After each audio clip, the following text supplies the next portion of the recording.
Starting soon.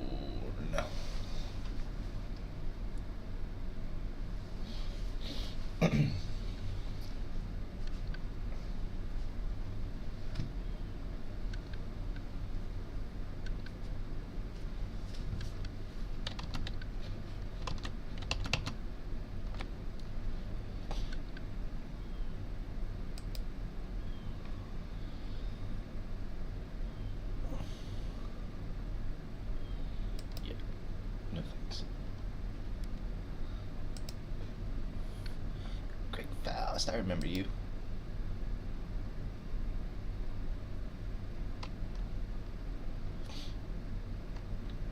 Man, I got one person trying to make me join the Illuminati, and the other one's trying to get me to join Publishers Clearinghouse.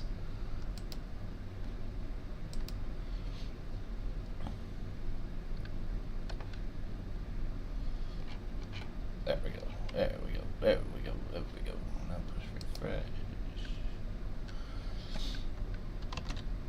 Is anybody watching me yet? Nope. Good.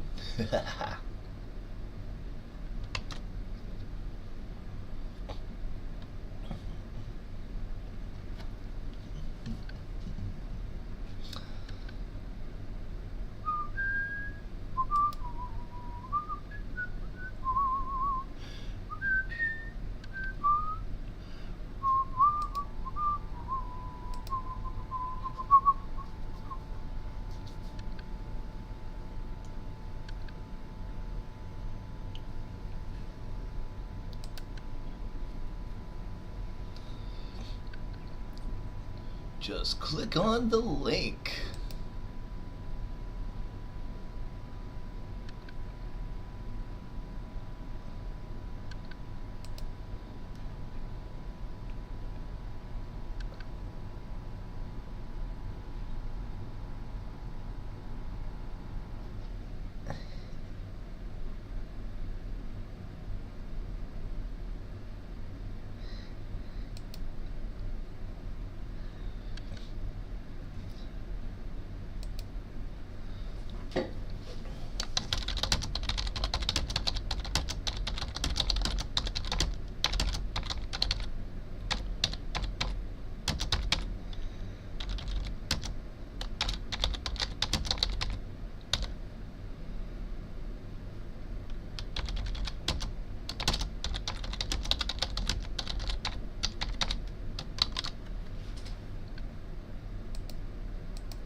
Alright, let's see. Did my tweet go through?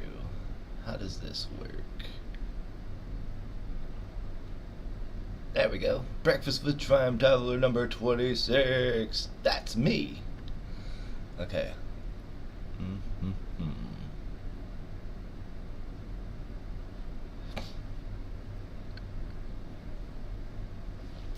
Would be fun to have a guest today. I got one viewer and 11 minutes. So if you're watching, you're going to be waiting for 11 minutes before I push start. Just so you know.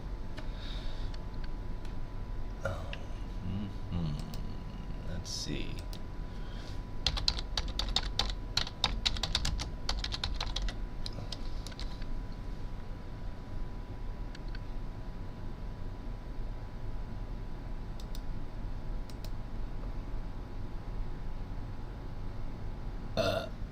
my goodness.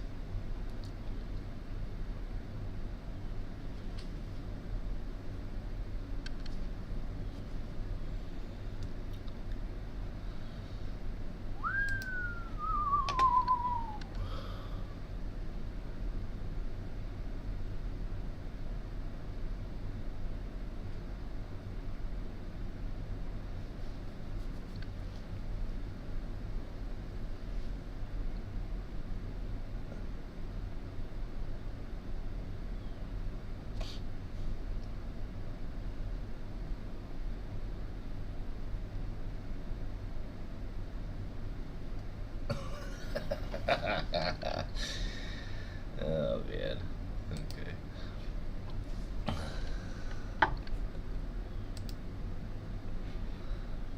Tesla, Tesla going down. Tesla, Tesla make me frown. Tesla, Tesla going down on me right now if you could see. Oh, that's not very nice. Well, it is nice for me. Oh, look at all these savings today. Man, today is a good day. Yes. I love it when prices are down. That's a good day.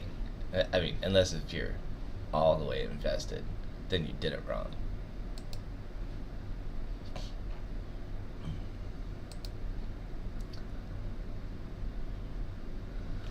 Start a GoFundMe for the WASV. If they get another mic, then they might be on a bike. And they might be able to host a third debater.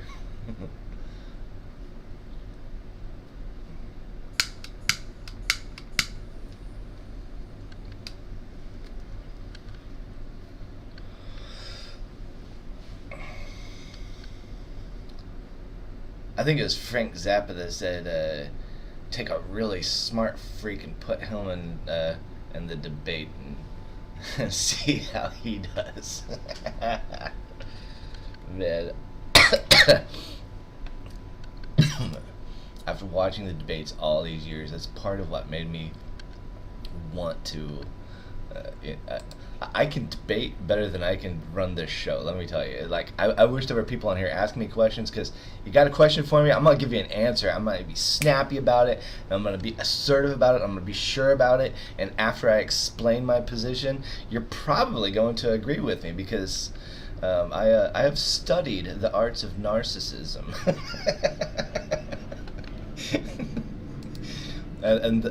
Although I do not have an ego, I do have an inflatable one that I keep in my pocket in case if I need it.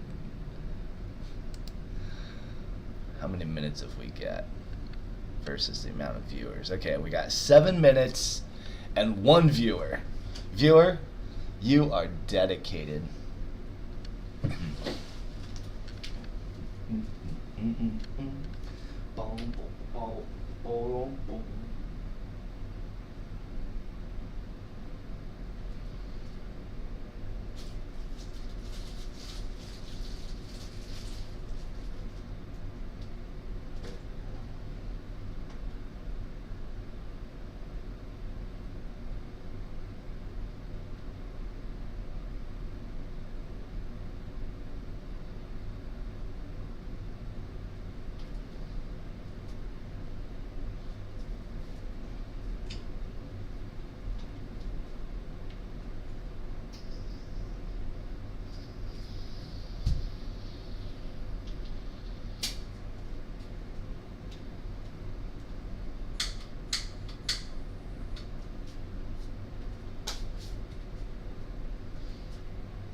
We are getting close to live time.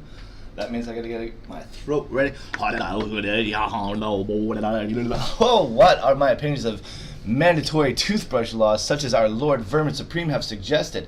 Well, mandatory toothbrushing is not only an ironic part of society, but a very often forgotten part of society. It has become such commonplace that everybody thinks that everyone brushes their teeth twice a day, but many people actually do not. So Vermin Supreme is very right, and enforcing a mandatory toothbrushing law, the dental checkpoints every 200 yards would definitely be a great idea.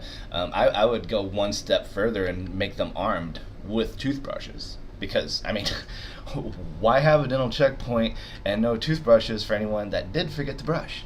That's just setting them up for dental concentration camps. Yeah, no, I'm not stupid.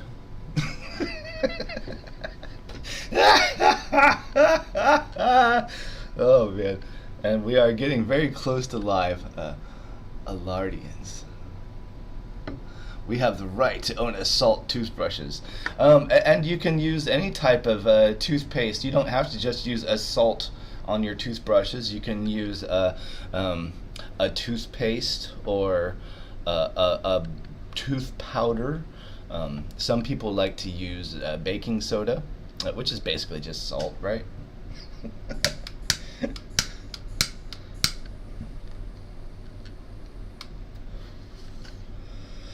Yeah, that's a thing for bakers. If you ever run out of baking soda and baking powder, salt works just fine. Mix a little flour with it.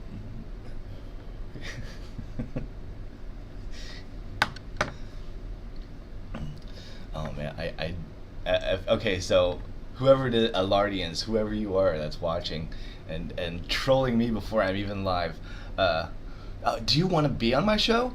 I have a thing. I can have a collab cam.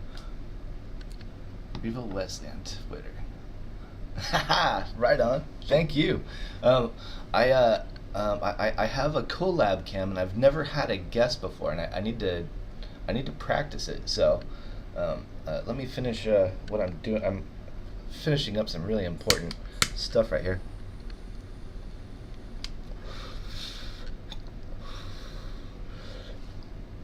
Oh yeah, it's very important, very high quality of importance.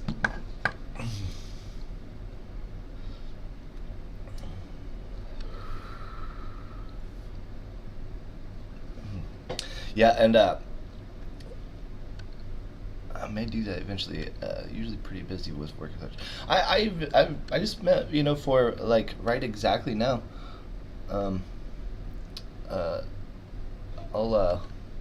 I'll get that camera thing ready.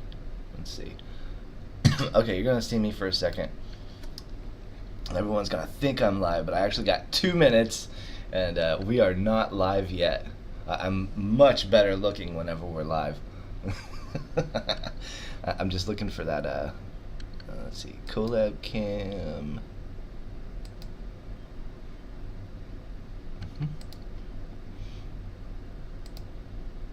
Copied. All right. This is gonna take an extra minute, but it will be worth it. Okay, go back to my starting soon. Okay, I'm gonna go to Twitter and try to find you so I can send you one of those. Let's see now. How do I find it? Rev Wesley.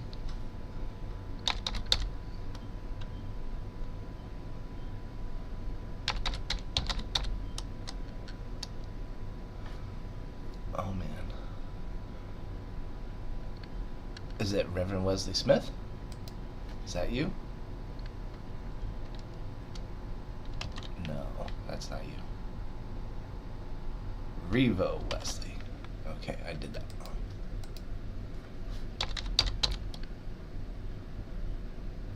Oh, there you go. Okay, now I know who I'm talking to.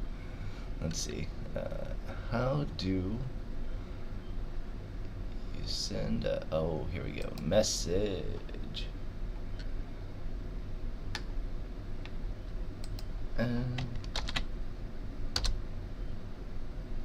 Boom. Alright, my guests are my VPs, so you're officially running for vice president of the Libertarian Party. It's real easy to take over. Yeah, this one guy did it from his basement.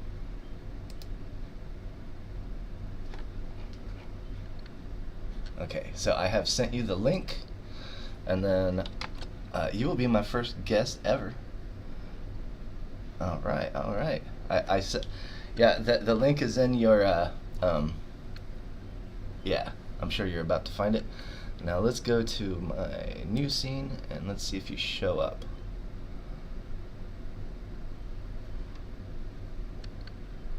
All right, and it's exactly 10:30, so we're starting the show at the right time and everything. Oh, currently at work. I see. I see. Okay, so. Okay. Yeah, well, I mean, I'll do it again. I try to go live at 10:30 every morning for consistency. Um, and the more that I realize most people are at work at 10:30, the more I realize I probably should start doing like dinner with Trime Taveler or late night with Trime Taveler. But instead it's just been breakfast with Trime Taveler as part of my, wake up routine.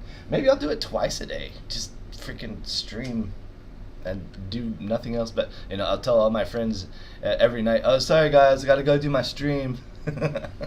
That's why I like the morning. I can, get it over with and then go do everything else I gotta do. I'm on foot, so if I do anything like play guitar downtown or anything like that, then it takes me a minute.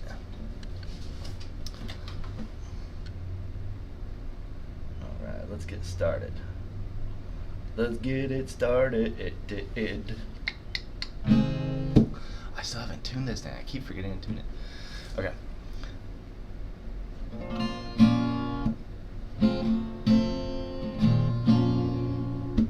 Alright, we're gonna call that tune enough, and we're gonna do the intro song on the first fret. I like to change my capo and switch up the intro song every time to show off my talents of singing in any key. That's right, same song, any key.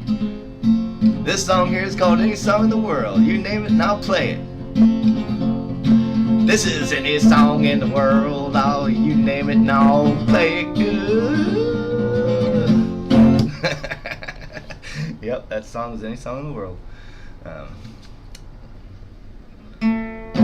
Which I actually stole from Leftover Salmon. They were the one that I saw them do Any Song in the World a few times, and they had people from the audience, calling out songs, trying to throw them off, and no, they did it. You don't throw Leftover Salmon off. It's, yeah.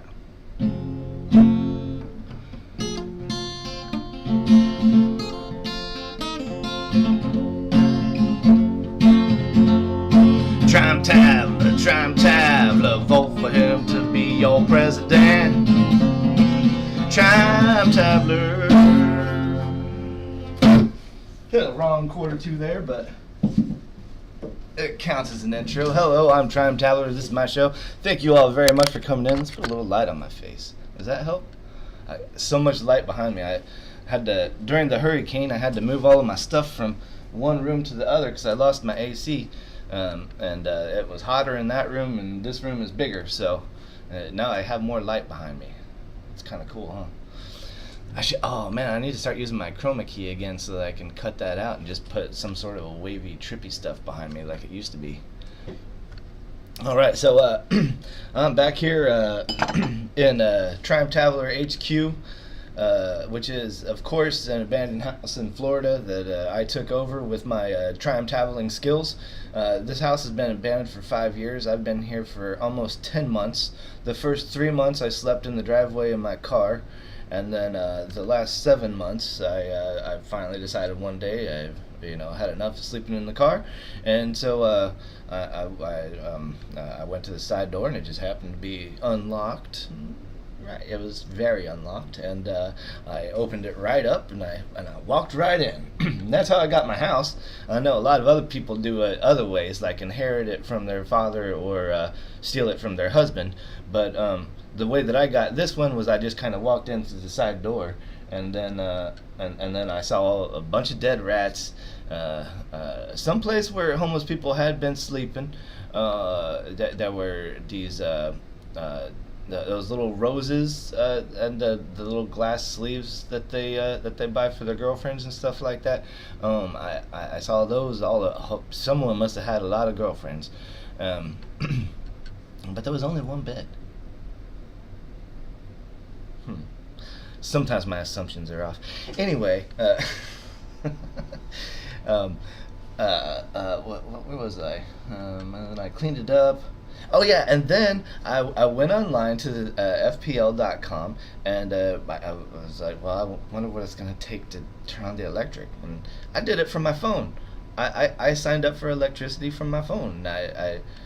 So I went from living in my van with not it wasn't a van, it was a Nissan Murano, which is almost exactly large enough for me to stretch out entirely from tailgate to front seat, pushed all the way up with a little cool on it to make a little extra space.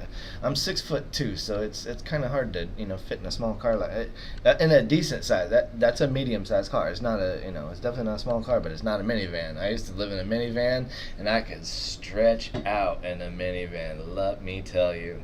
Oh, I miss my minivan. I had a Honda Odyssey was the last minivan I had. Before that, I had a what was it? It was a Ford. Whatever the Ford makes. The Ford the Windstar LX. That's what it was. Yes, I was Captain Clover of the Windstar LX. That was my pirate. I did that thing for a while.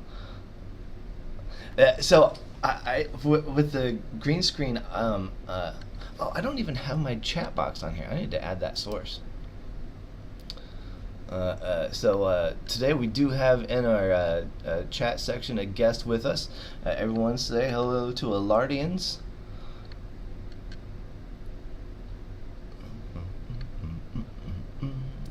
And keep on saying hello while I look for the chat box app to add. General sources. I am missing this somewhere. Chat highlight.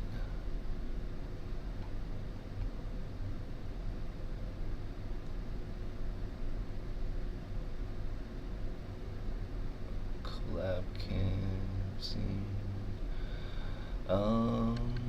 Yeah, so it would appear I can't even find the oh wait, here we go. Chat highlight.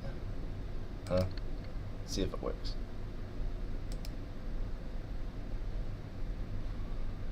Highlight settings.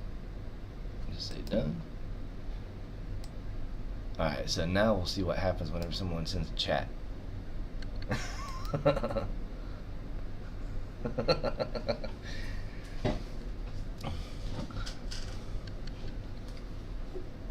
I set up a chat alarm thing. I just want to see if it actually goes through. So say hi. Now.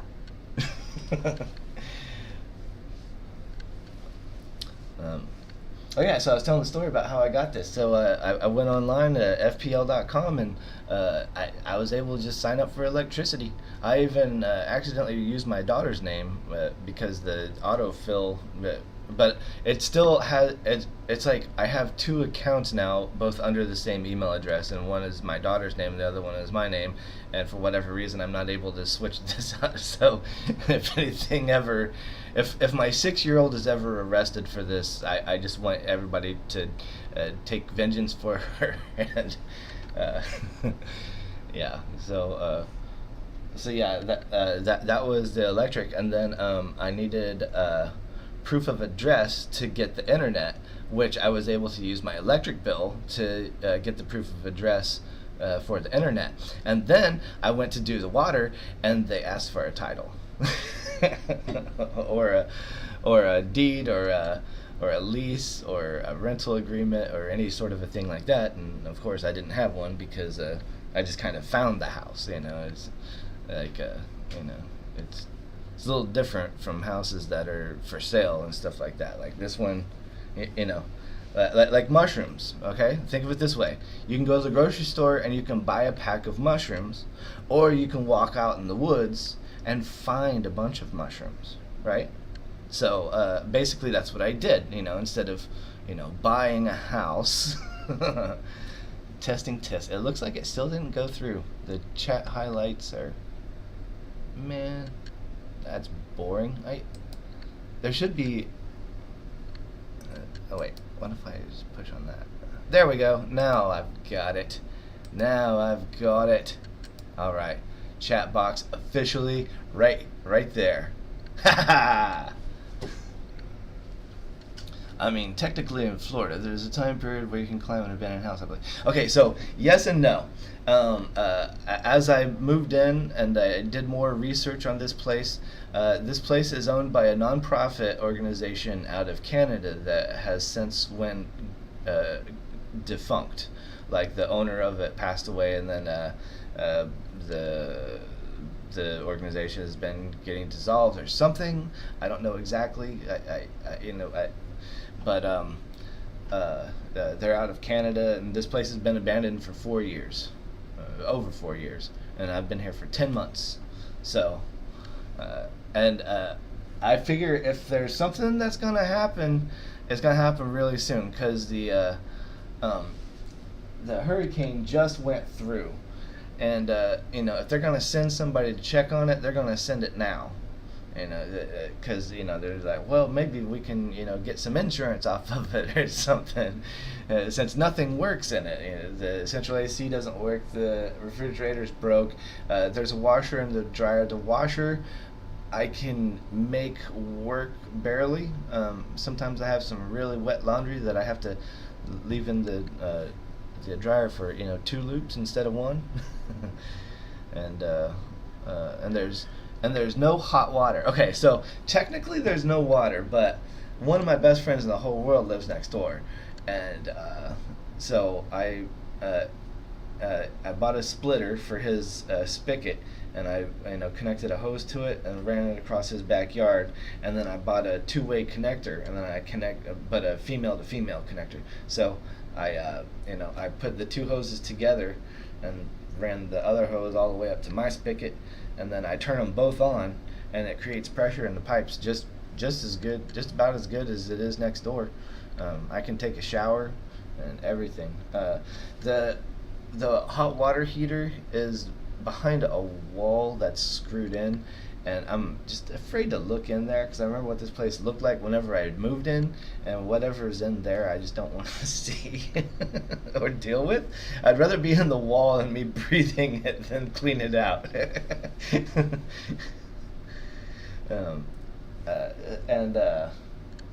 So after about 2 months of living here, I went to Kentucky where my mom was living, and picked up my computer. I started my campaign. So I started my campaign in 2018. It was Bicycle Day, April 19th, 2018. Whenever I just kind of had the epiphany, I was like, I'm supposed to be Vermin's VP.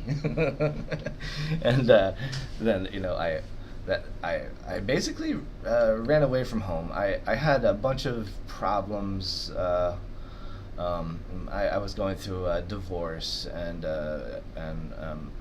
she had taken the kids from me, and I wasn't allowed to see them, and I was going through severe depression, and I started self-medicating with ketamine and cocaine. Actually, I was doing the cocaine first, and whenever I discovered the ketamine, it helped me get off of the cocaine.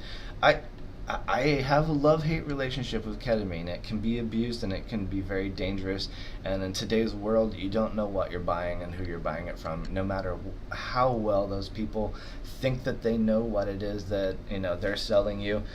Not everybody actually can do that, and so I do suggest, if you're using ketamines, to there's online places to buy it, and it's really expensive whenever you do it that way, but it's almost worth it, because whenever you're getting it for so cheap and you start doing it like recreationally, not medicinally, then it's very easy to become abused, and but it's also really easy to quit. it's one of those drugs that is like not chemically dependent, um, but it's very like marijuana, habitually addictive. I believe is what the difference is. Uh, but um, uh, but it actually worked wonders for cocaine. Anybody that is addicted to alcohol, cocaine, any sort of even heroin and opiates. Um, Ketamine is a great replacer. That's easier to quit than any of that stuff. So the hard part is going back to it, and then you keep on using the cat, and then it's all of a sudden like, okay, well, I've got my typing powder now for writing my book. That's your cocaine. You're like, all right, and then you're like, I'm done writing. I gotta stop. The ketamine like stops you, and that's your, I guess, sleeping powder, even though it doesn't really make you sleep either. It kind of does. It replaces. It helps you get back into a regular routine that the cocaine threw off. Sort of. It still fucks up your routines.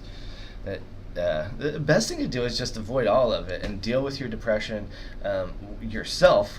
That way, whenever your depression is over, you don't have this leftover residual, bullshit addiction. Like, honestly, I kind of almost wish that I would have only done it recreationally, like just at like the events and festivals that I went to and stuff like that, because it messed up my brain and my mind for um, yeah the anxiety is a terrible thing. And that's one thing that I have. You'll see I look out my window a lot, so whenever I'm doing that, I'm just expecting those cars to pull up and say, "What are you doing in this house?" That's another reason why I like to stream every day. It's like if it happens whenever it does happen, I'm immediately gonna push stream on my phone and my computer or whatever, and I'm gonna just to have some evidence in case if anything terrible happens. I do live in Florida, where we have that stand your ground thing, which is kind of like, this is their property and I'm on it, so they can basically just come in and shoot me. I think is how stand your ground works. That's one way to clear them out. Your job keeps you happy. Now, what is your job? What is your job that keeps you happy? Because I have had a lot of jobs in my life, and a few of them that I've had, mostly all working for myself, have kept me very happy. So I'm very curious what this job is that keeps you happy. And what state are you in? We're chatting with Alardians, by the way. Oh yeah, everybody sees. It's right here. I have another one that's over here that you guys can't see. An audio director for indie gaming company that develops cryptocurrency games in Arkansas. Oh, and wow, I used to live in Fayetteville, and I'm like really into all of that stuff. It's actually amazing that's kind of how that kind of stuff works. Like people that are just sort of gravitate towards each other, and that it's the law of attraction, I believe, is what they call it. And that's pretty much the extent of my spiritual beliefs. I do believe in the law of attraction, and somewhat like karma, which is more like a personal responsibility. Rogers. Oh man, so I lived in Springdale for a while with my friend Danny. This is one of my favorite stories too. That one of the worst jobs I've ever had in my entire life. I was a day labor place, and my very first job ever. They bust me out to this chicken farm, and I have no idea what I'm doing. I just know that I'm going to work for Tyson. I'm 20 years old and vegan. I've been vegetarian since I was 16, but in 1996, I think it was, they bust me all the way out to this place, and I get there, and my job was to pull the chicken out of the cage, wrap a wire around it, and put it on this conveyor hook that was just going by, and then it would go through and chop their heads off. and the guy's like trying to show me what I'm supposed to be doing, and I'm like, I gotta go use the bathroom. I'll be right back. And I don't go to the bathroom. I leave and I walk like 10 or 15 miles back into town. Like I didn't even see a car the whole way there. I think I walked the wrong way part of the way too. Man, graduated in Springdale. Depending on your age, do you know any of the Kearneys? Have you ever seen the Flip Off Pirates? Jeff Kearney, Danny Kearney, Sarah Kearney. They're all good friends of mine. I used to sleep in their house. Let's see, 1996, I had lice really bad, and I gave them lice really bad, and they're one of the people that whenever I came back to Arkansas, still liked me, even though I gave them lice. Oh, graduated in 2010, so, let's see, 31. You're younger than Sarah, or older than Sarah's kids, and younger than Jeff and Danny, so yeah, you have no idea who they are. Sarah's maybe in her late 30s. Yep, that is true. For actually, 4 more years and you can run for vice president. There is only an age restriction for vice president. On president, it's just assumed that the president is going to be older than the VP, and that's actually that's one of those things where they still haven't fixed it from the way that originally the VP was second place. So that's why I always say, your second favorite president. As long as I get second place, I'm still VP, right? And I like to use VP as like a demeaning position. Like, today, Alardians is my VP.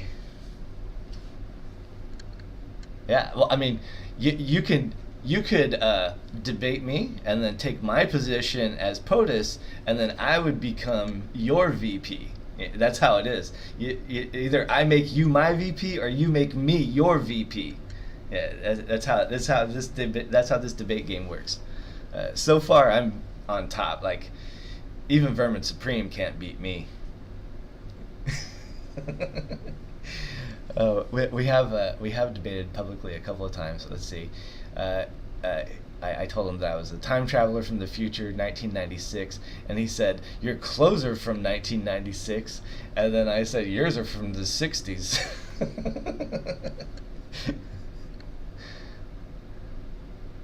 Yeah, exactly. I mean, that's the way that it works. You get blamed for everything.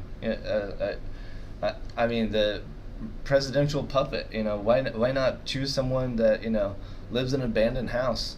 We go from like the self-proclaimed richest, most powerful man in the universe, Donald Trump, which we all know is actually Elon Musk. But anyway, beside that, we go all the way from Donald Trump to Trime Taveler, the dude that lives in an abandoned house and just like streams his whole day to everybody so that everyone knows he's not doing drugs anymore. Or any less. No, I have been clean now for 2 years.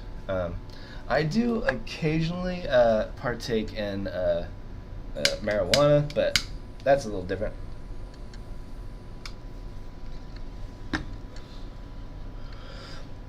I actually quit tobacco, so marijuana is my exactly. Mary Jane is there's a lot of people, and there's actually 2 branches of the 12-step program. Some people will say marijuana you can't because it's gonna gateway you back to whatever, and then other people say no, you need the marijuana, and that's kind of exactly what I was saying about ketamine, having just something that and it's funny because that's the way that they use it in the medical field.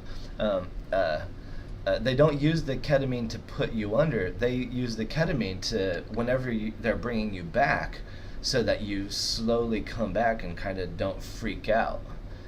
it's and that's kind of what it does, the way I was using it. And then I was also using it for depression, but then I started depending on it, and I realized I need to get over my depression myself, and then I need to go to a music festival or something like that, eat a couple tabs of acid, maybe do a little bit of ketamine, and have fun for a weekend, and then come back home and get back to my job and my duties, which is right now the stream that makes me absolutely no money. But like, okay, so time travel, right?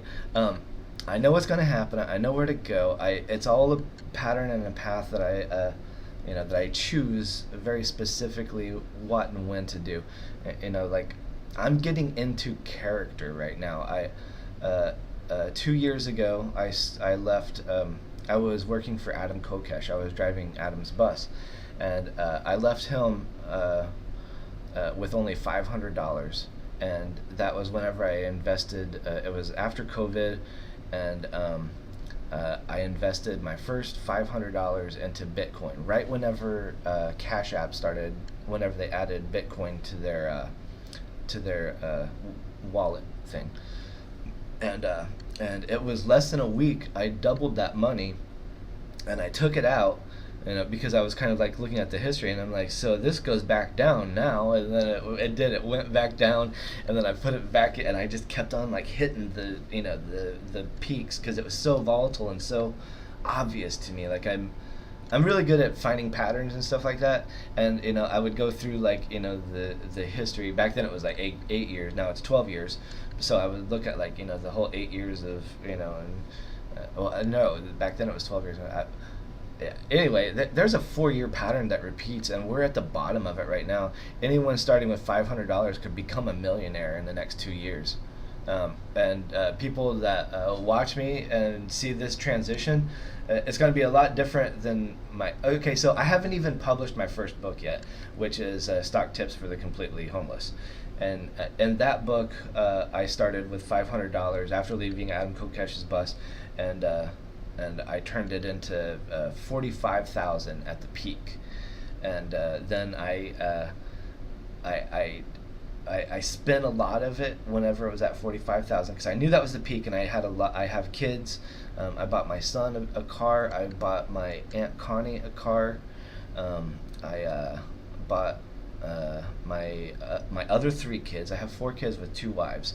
So my other wife, I sent $1,000 in Amazon gift cards, and then I also sent them a 65-inch TV, a computer, like a nice gaming computer. I paid like $2,500 for the tower, and then I sent them 2 virtual reality headsets. I spent like close to $15,000 on just them, and then the car and stuff like that for my son and my Aunt Connie, and then I drove to my mom's with everything that I had left, trying to help her get out of her. She has a gambling problem, and oh man, so if you have way too much money invested in crypto, that's just not a thing. You forget that you have that there, and don't touch it. And I'm going to tell you a date, and remember this date, because you can take stuff out in the peaks, and if you're trying to day trade, like I was just talking about, if you can see those, it's like surfing, man. Every day you've got waves, and you can catch the biggest one, or you can paddle out for nothing, and waste a lot of energy, but like a good surfer knows when to paddle out, and knows when to catch those waves, and knows when to pull out of those waves. That's but you don't need to do that if you have time travel. You can just invest all of your money, and September 2024 is going to be 108 days after the next Bitcoin halving, which happens June 2024. So after that Bitcoin halving, 108 days after is historically whenever the record prices are in cryptocurrency, about 1 to 200 days after the Bitcoin halving. Yeah, hold it until then, sell it then, and then make sure that you make enough to live off of for at least another 4 years, and then reinvest another $500 when I tell you to 4 years from today. Whenever people are like, man, everything sucks, and I'm like, oh yeah, it does. Tell me again.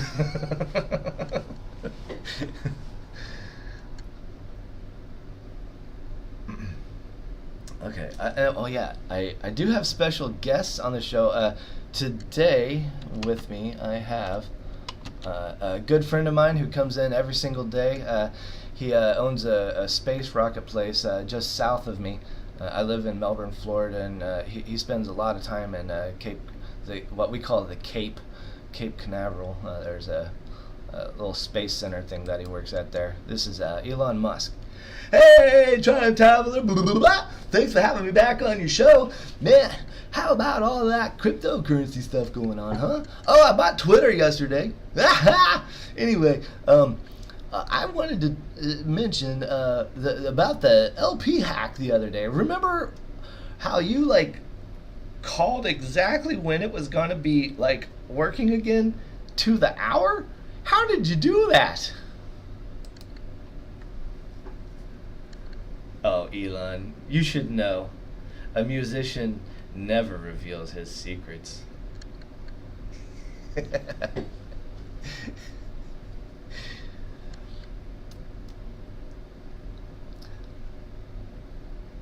Okay, you'll likely hold a few K in Bitcoin. Wow, you did spell Ethereum wrong, but I will tell you that another good thing you could do is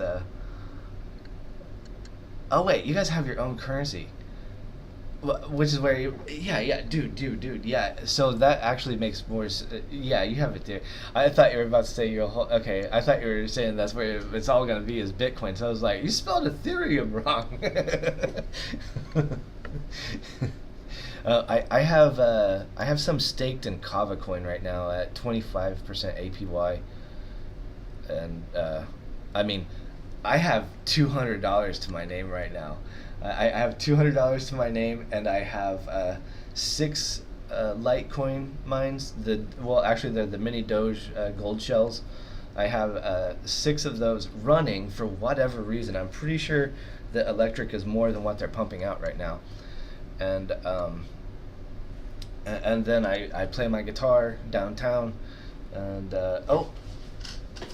and I have this here box that I take downtown with me, which has a whole bunch of necklaces and stuff like that in it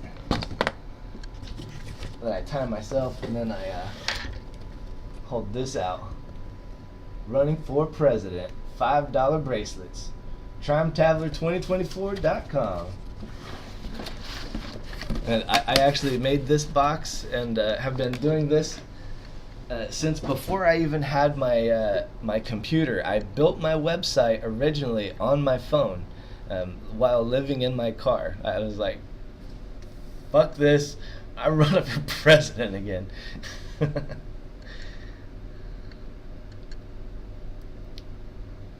I mean, Litecoin is gonna be, $400 or $500 again in less than 2 years. Well, no, not $400.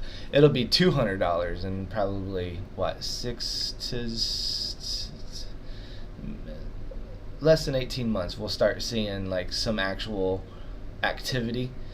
But like from now until then, we have a good year left of just like, why do we even do this anymore? And then what you have to do with yours, with your currency, is just keep holding it and trying to do everything that your roadmap says, but you're gonna need to, of course, you know what you're doing. Why am I even telling you anything? Yeah, they'll all go up at within 1 to 200 days of the Bitcoin halving. That's like, I'll bet you. Want to bet money? How about this? If I'm right, that'll be September. That'll be right before. Okay, so May 26th is whenever the LP National Convention is. We'll see a lot of changes by then, but we're still not going to see record highs yet.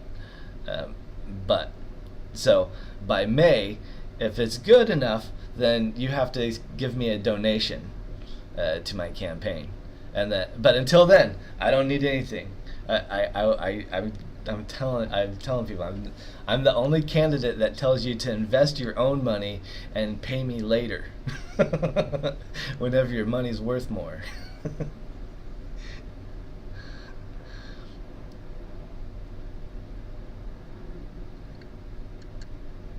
I'm actually very, very excited to learn more about your what you guys are doing, because you know I don't know if you know much yet about Project Decentralized Revolution. That's Michael Heiss's new baby that he's teasing.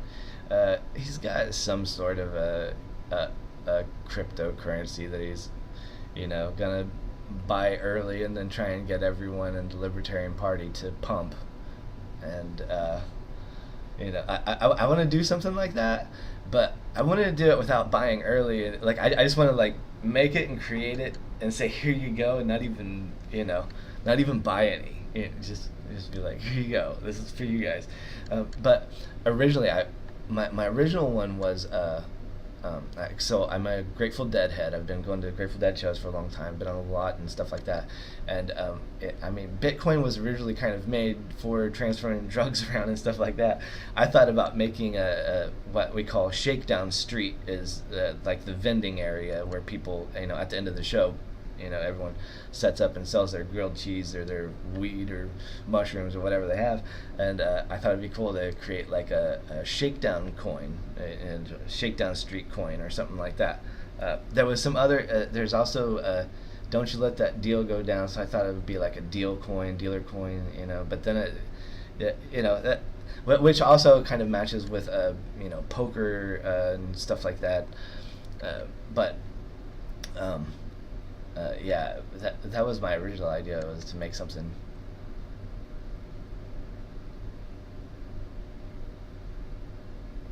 Right. Yeah. I right now. So this is actually the deal that I do have going on with on my website right now.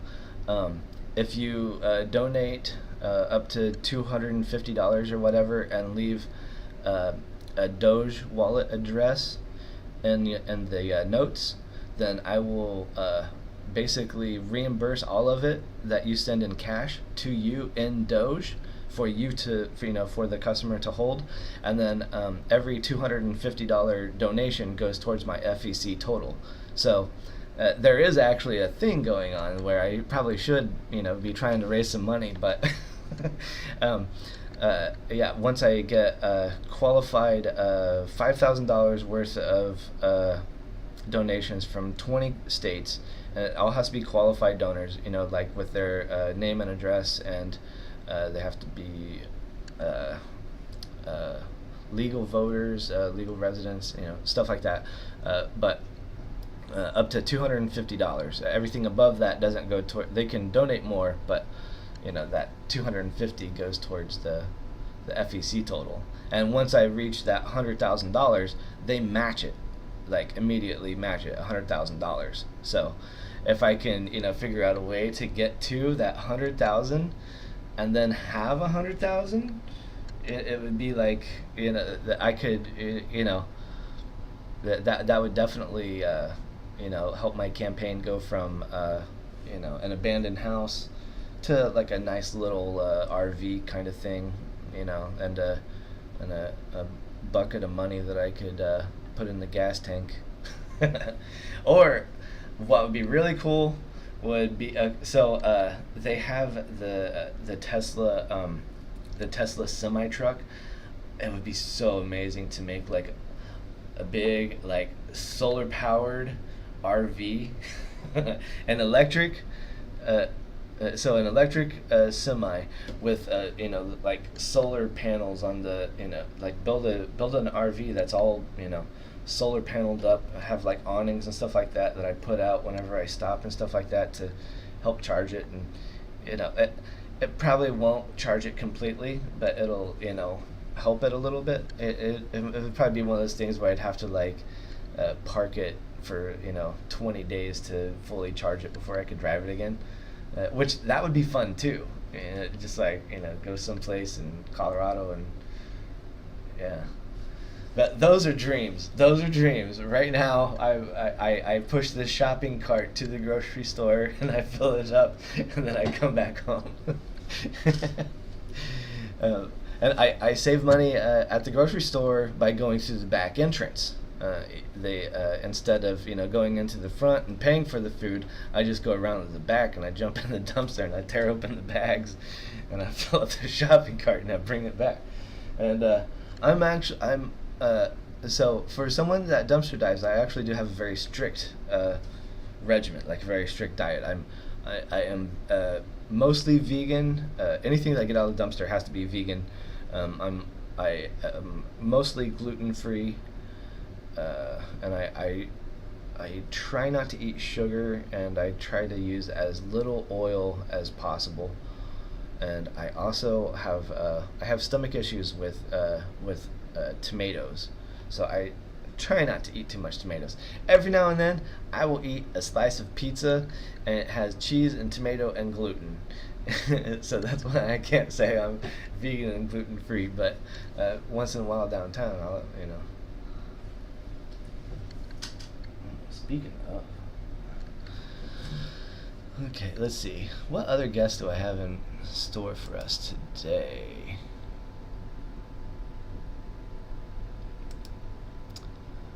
Oh, I have someone ringing on the phone. He's very upset. Very upset. Yes, Trime Taveler. We had a discussion already. You are to be my VP. You see, after I pulled off that hacking job, I realized I'm just gonna take over the whole LP now. Yes, because I'm gonna bring down bigotry. That is my goal.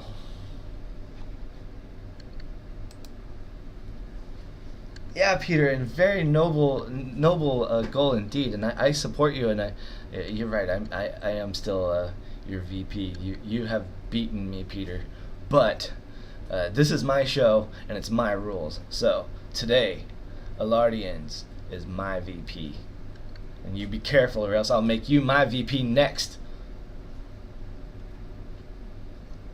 Yeah, we just started hanging out.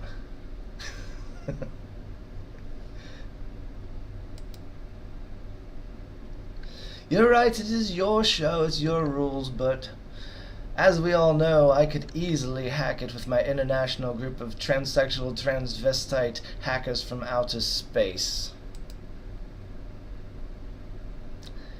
Yes, I guess you could. But you won't, because you're my friend. Alright. Now let's see who our next guest is. Oh, this is another one of my best friends. This is my friend from my state convention days. Whenever I was driving the bus for Adam Kokesh, we went to a bunch of libertarian state conventions, and I saw this guy at almost every single one of them, and he bummed me cigarettes all the time. I was quitting tobacco, and he had a pack of Marlboro Reds all the time, and I'd see him and I'd say, and he would, So this is my smoking buddy and good friend, Joshua Smith, aka Balls Lasagna. Hey, Trime Taveler, nice being back on your show. Yeah, I got some bad jokes for you, but you wouldn't allow me to tell them on here because they're not PC enough for you. Yeah, I tell you what though, from now on, anybody that joins the LP, if they don't pay the dues, they're gonna get my balls and the lasagna.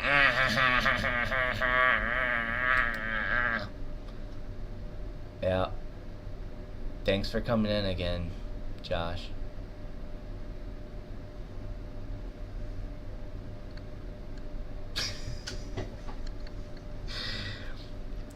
Yeah, he hates me. he was complaining about like the Black Little Mermaid or something. I told him to get a job, and he was like, "I got a job. I'm working right now." And I was like, "And tweeting?" and then he posted something else. I said something like, "I thought you were working." And then that was the last post of his I ever saw. Poor, and it is a true story. He really did give me cigarettes while I was trying to quit. So I don't know if that makes him a friend or let's see. Now, Vermin Supreme. Even though I was working with Adam Kokesh, I started originally working with Vermin, and then me and Desiree had our little issues. I wanted to be his VP, and I was not libertarian enough. I'm too much of a wild card, I guess. And so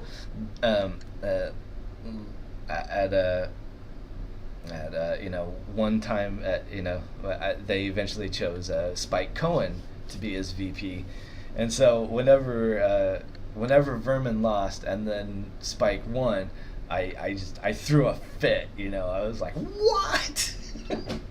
You guys didn't even choose the right person."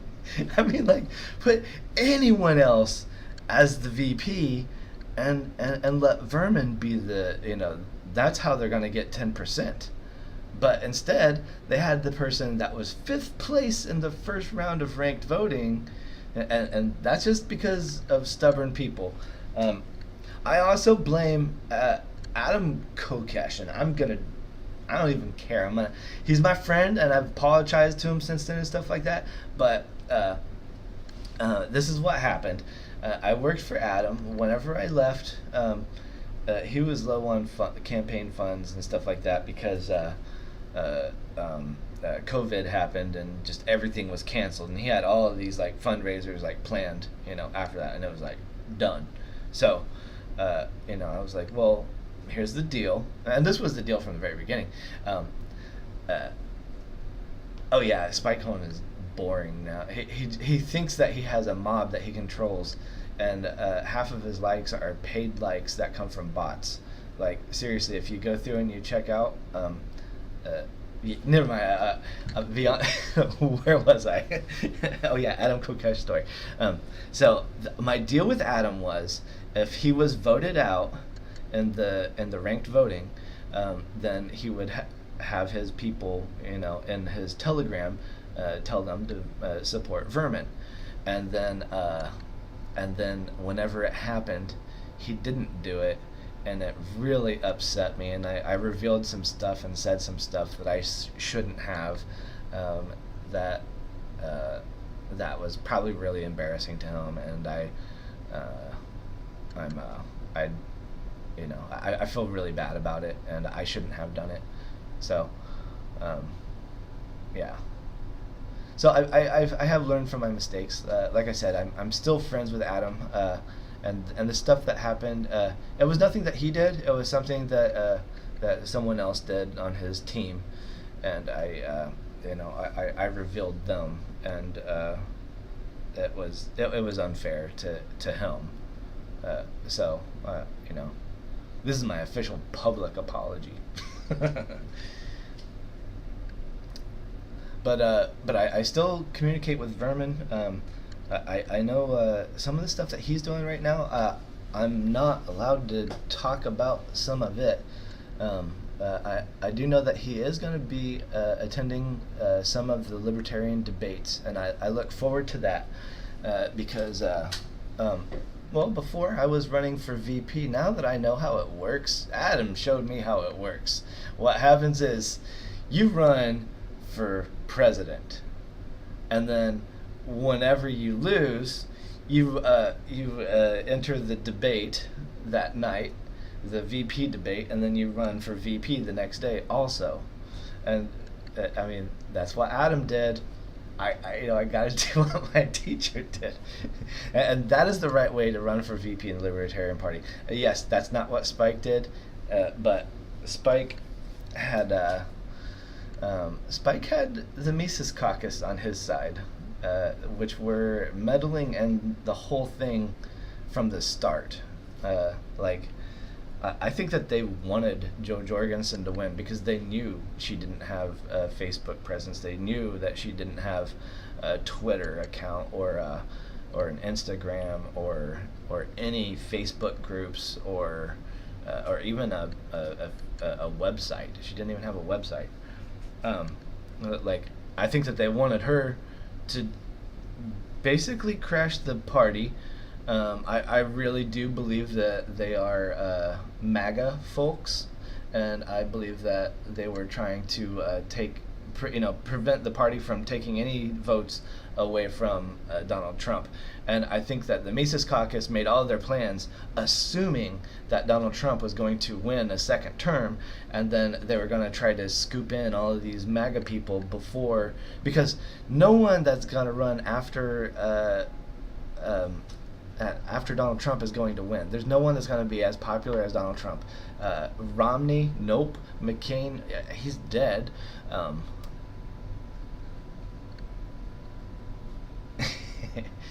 Yeah, the Mises Caucus is the. No. There are a few Astain caucuses of the Libertarian Party. Mises is not exclusive, and they're not even the worst. And I'm gonna go as far as to say that. Like, there's a straight up pedophile caucus. I don't know exactly what it's called, and I forget exactly who controls it or whatever, but they're all these, like, in the age of consent people, and it's it's there. It exists. It's a part of the LP that no one ever says I am 100% libertarian. Probably for that reason, because of that caucus. Like, no one wants to be like, oh, I'm with those guys.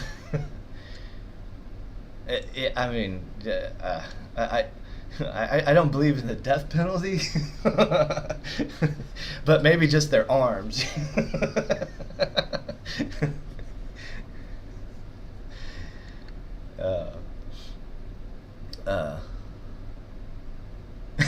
Right, just their arms.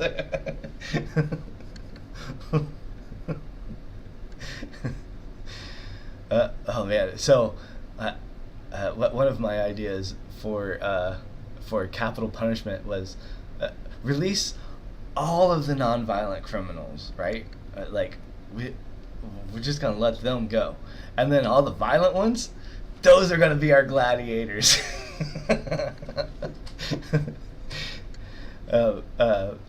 One time at Camp Anarchy, while I was campaigning, I went to all these music festivals, and one of them was this music festival ran by.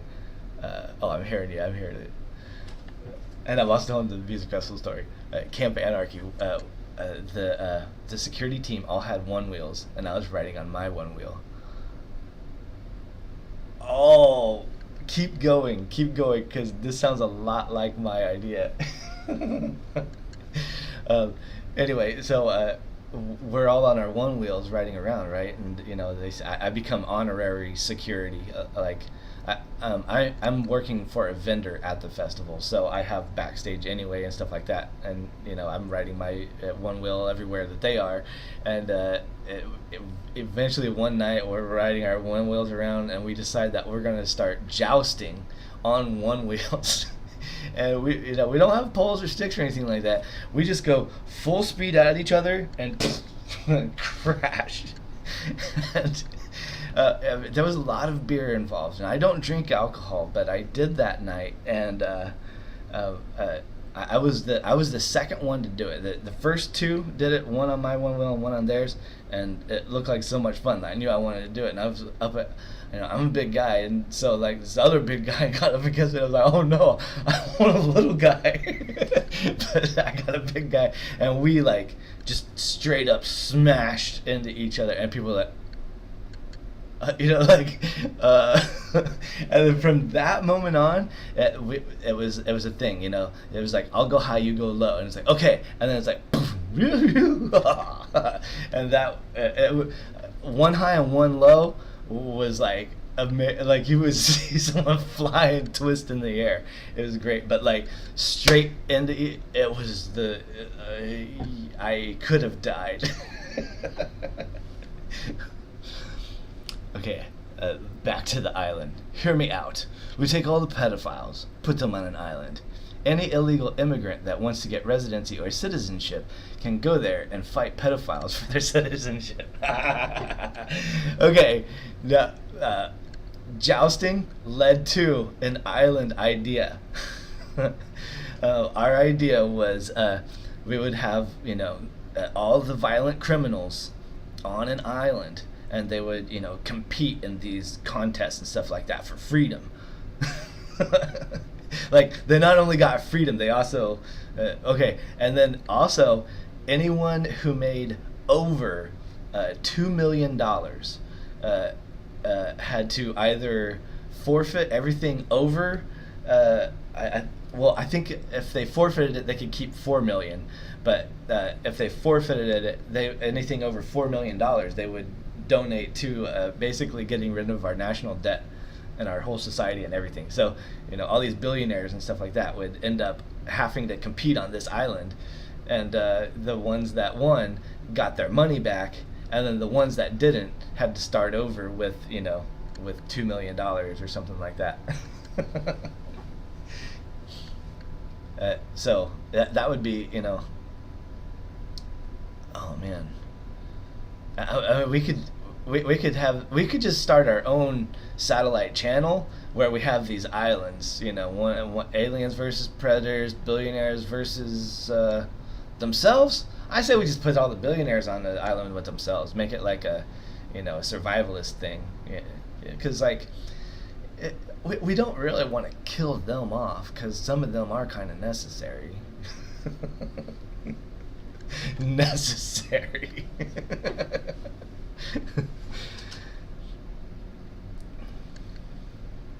Yeah, so that's what we need, a whole satellite channel. And we've got aliens versus predators, billionaire island, we've got who wants to be a millionaire island.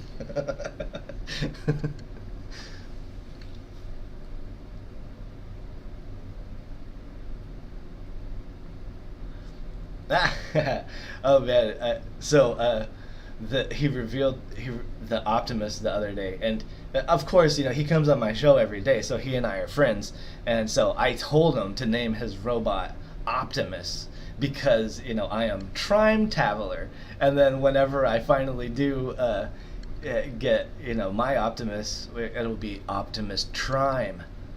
So yeah, he actually named it Optimus off of my my suggestion. We hang out a lot. His wife doesn't let him do ketamine, so he comes over here to do it. Just kidding. I've been done with that stuff for 2 years. And if you ask me again, I'll do it.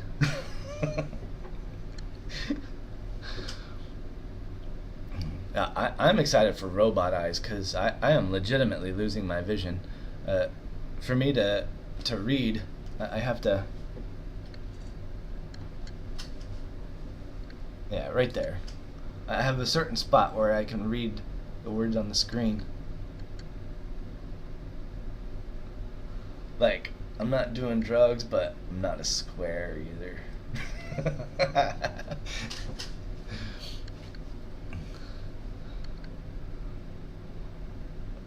Or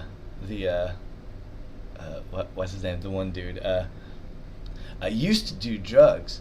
I still do, but I used to too. Yeah, my friend Zach used to love it when I'd do that one.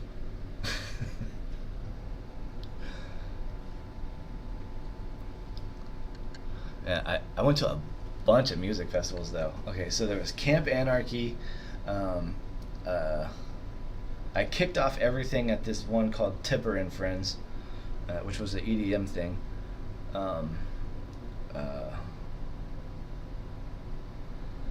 I did Electric Forest.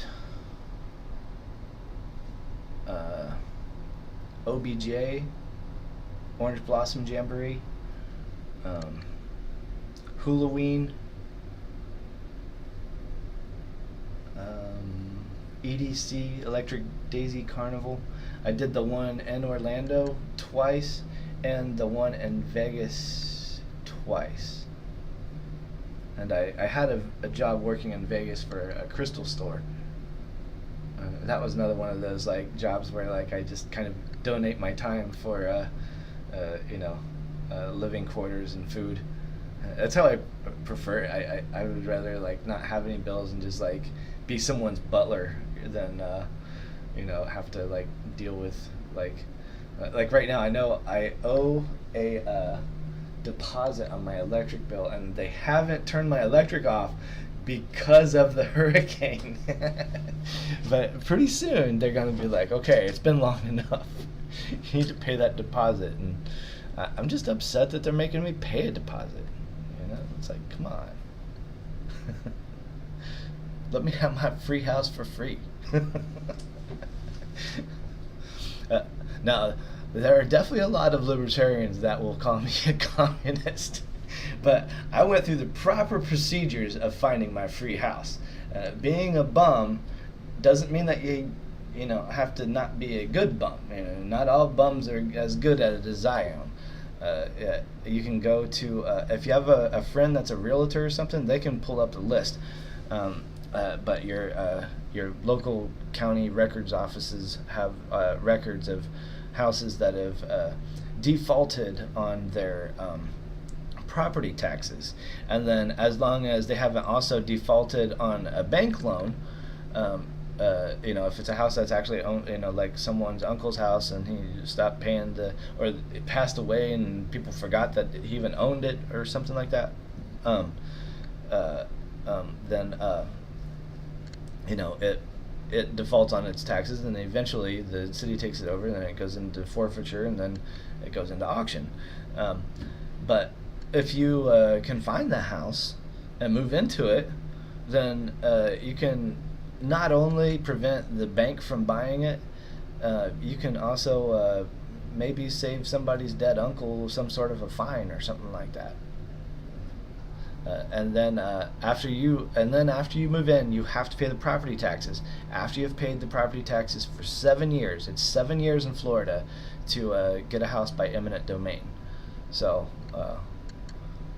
now the house that I'm living in is still owned by the nonprofit, and they just haven't moved anybody in here in over 4 years. So if they ever default on their property taxes, then I will start paying them. But as of right now, I'm legitimately trespassing. I do have mail here, so they will have to take a certain actions, proper procedure, in order to remove me, and which can take up to 2 months. But whenever it happens, I'll tell them I'll be out in 2 weeks. So, I'm ready. Even if I only had 3 days for some reason, I have a place where I can put all of my stuff, and I have all-in-one roll. It all fits in I have a backpack that I would fill with clothes that I would need on the road, and I have a hammock that has a bug net and a rain tarp over it. So I'd have that and a blanket, and that's all that I need. Then I'm back on the road again. Then I don't live in Florida. I live wherever I want to. I can hitchhike out. I can walk out. I can steal someone's bike and ride that away. I definitely would not steal somebody's bike. Well, you know what? If it was like a close friend and I knew that they weren't using it, and I thought it would be funny for them to like see me riding it later on, and then be like, that's where my bike went. I am exactly that kind of a thief, but I'm not some kid comes crying, Dad, someone stole my bike. No. I don't steal those bikes. I swear.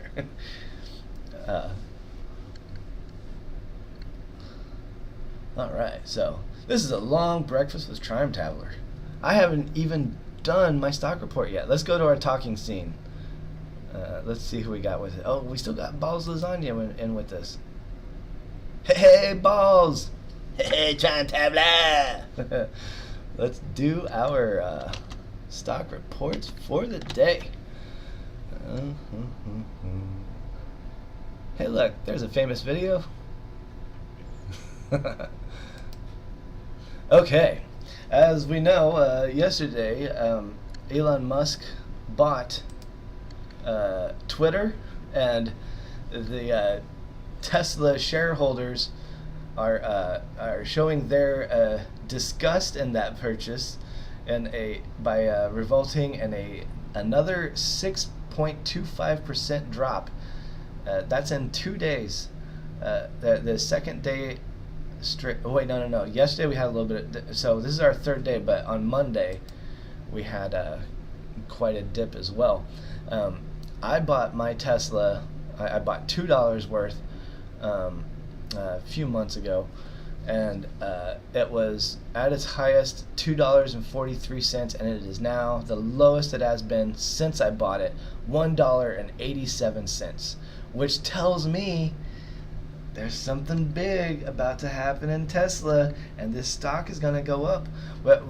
I mean, this $234 price tag that we're seeing right now, that's going to be $300 really soon, and people are going to be like, oh, I didn't see that coming, and then I'm going to be like, oh yeah, well, the people that watch my show did, because I told them. It's down 12% in the past month, and it's still not as low as it was 3 months ago. Now, as far as the year, we have definitely seen a lot of 400 to 250, even almost $200 price tags. So $234 is cheap for Tesla. I would give it a buy rating of about 64%, like these guys say. 64% says buy, 26% says hold, and 9.5% says sell. So those 9.5% saying sell, those are what we call idiots. And then these 26.2% saying hold, they might be a little bit smarter than these guys saying buy up here, but that's where I stand, is these buy people. I'm saying it is time to buy some Tesla stock if you're into buying stocks. Now, if you're not into buying stocks, that's why we also look at the cryptocurrencies. And I look at it on Robinhood because I kind of, like the idea of stealing from the rich and giving to the poor. And I'm not really using Robinhood's permission for this, so that means I'm kind of stealing from them, which is irony. And being vegan, it's very important to get irony in your diet every day. Okay, so our biggest loser today is Compound at 2.5% down. Litecoin is below $54 again. It finally made it to 54 the other day after being in the 52s for so long. We really need this Litecoin to be like 100. Anyone that's buying it right now and waiting, you're doing it right. Now, Ethereum, 1329. We're back above the 12.9 mark again, but it's it's still ripe, man. Buy Ethereum, buy Litecoin. Our doggy coin made a little leap last night, I saw, and it happened to be down a little bit today. Our biggest winner, though, is Stellar Lumens, and I've been praising Stellar Lumens all week. I've been telling you guys, man, Stellar Lumens, such a good coin. Of course, always follow what I say, not what I do. As you can see, I don't have any money in any of these. The only money I have in anything is $2 in Tesla right now, and it's only $1.87. So that's pretty much proof that I am not an expert, and anybody taking my advice is definitely at your own risk. Now let's look today at our 100 most popular stocks.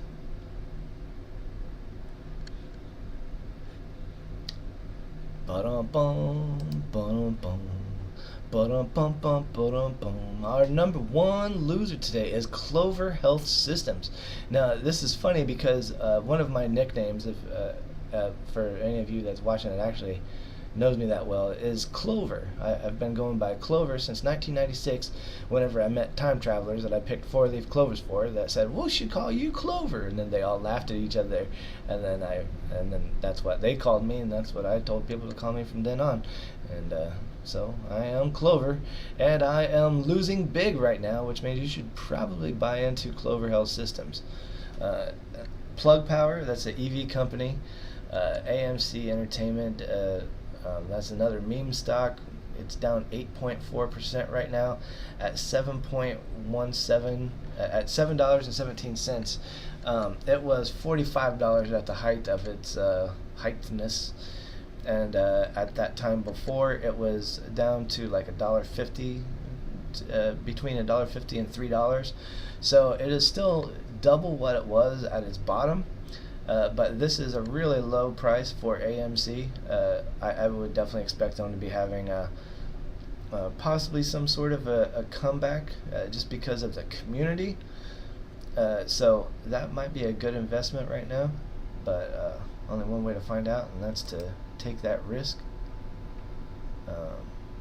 We have a lot of losers today. We have more losers on our top 100 than we have winners. And now we are finally at our winner section, which was way down here. Way down here. Genomics is bingo. Oh, okay. Bingo is actually a decent.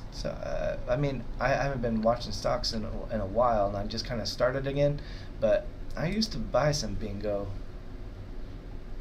Let's look at this. I want to show you guys. Okay, so what? Doesn't make sense, does it? Oh yeah, so it started off. It came out of the gate up 10% this morning.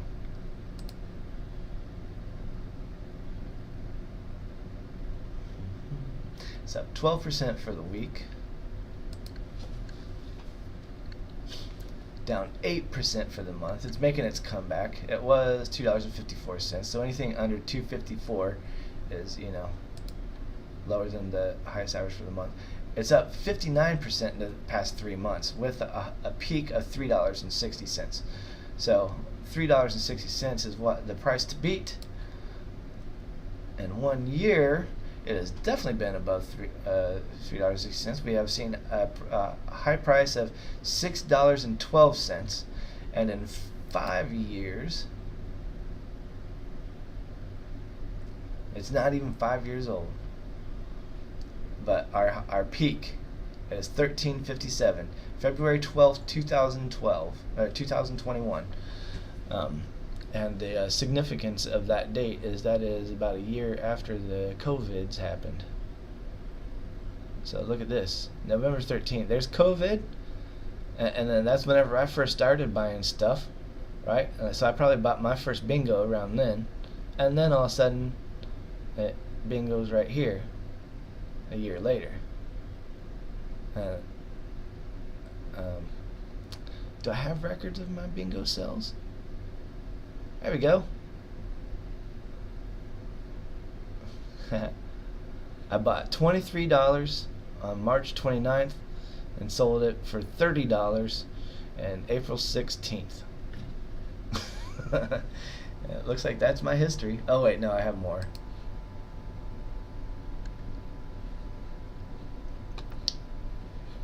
Do do do do do do do do do do do do. Do do do do do do do do do do.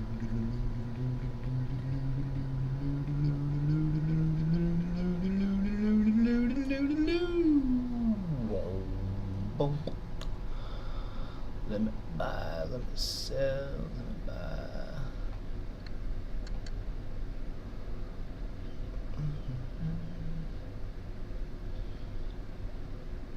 Yeah, so I definitely made some money off of bingo.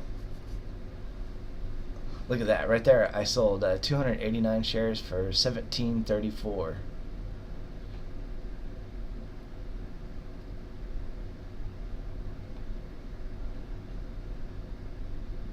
Yeah, and so I sold them all at $6. Man, I sold shares at $6. Whatever. Oh yeah. No, never mind. I remember what the high was.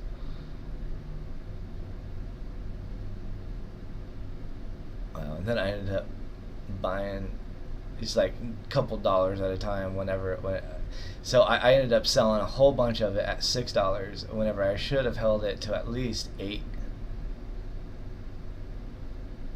Oh man, no, I should have held it to 14.77 is like the most the highest price that I sold it for, but not the most amount of it. It just goes to show you got to hold these things sometimes. That was back whenever I was still learning. I had no idea what I was doing. I still have no idea what I'm doing, but look at that. I sold some at one point for $14.77, and it doesn't even show that on its chart. Like that. You got to find these peaks, man. You got to get good at it.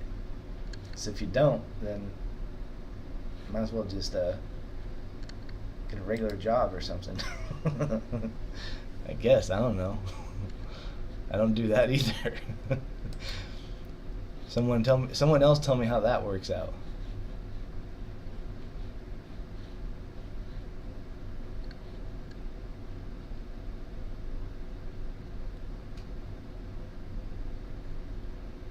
Okay.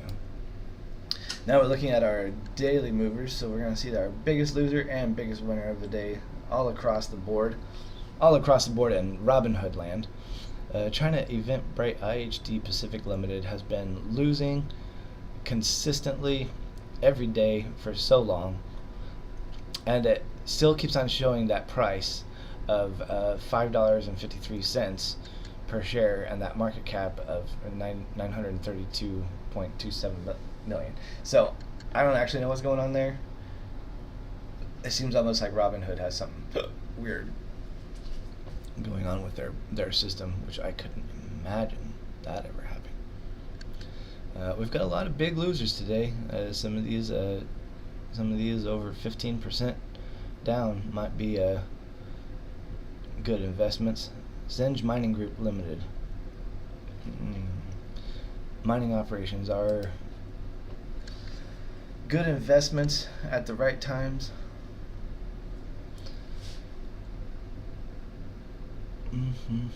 And we're looking at the 5-year growth of this one, and looks like it was doing pretty well here for a couple years, and then all of a sudden in the past year, starting in May, right whenever I told everyone, once again, I've been telling May, I told everyone, this is the time, this is where you sell. Do not do not fall for these little bear traps that happen, directly after it. If you're gonna make money from right here to there, from $24 to $28, you have to be, willing to make quicker trades than what that really wants you to make. Oh man. Just think, anyone that bought it for $7 is still holding it at $18. But people wanted to break that 33 mark, that 36 mark. There's our high. So Zenj Mining Group, all they need is a big strike, and then they're doing well again, right? Okay, so here it is. Their normal operations, big strike. Maybe buy some new equipment, and then using that equipment, and then getting used to using the big equipment for bigger things, and then all of a sudden the equipment's breaking down and they're not doing as well. It's just a guess.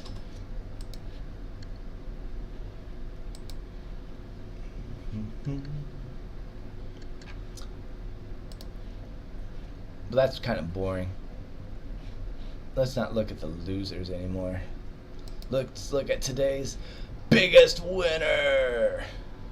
Internet Initiative Japan. I think this is their second or third day this week. I've seen them in the biggest winners as well. Yeah. Look at that, a 78% buy rating, 22% hold rating, and 0% saying sell. So these guys are, they have 5 straight years of growth. They're up 274% in the past 5 years. I mean, sure, we can we could buy Bitcoin right now and hold it for 2 years and have a larger than 274% increase. But as far as stocks go, this is a pretty stable, pretty decent one. Looking at the week, it's got weird, funky lines. Oh yeah, it's one of those weird, funky line ones.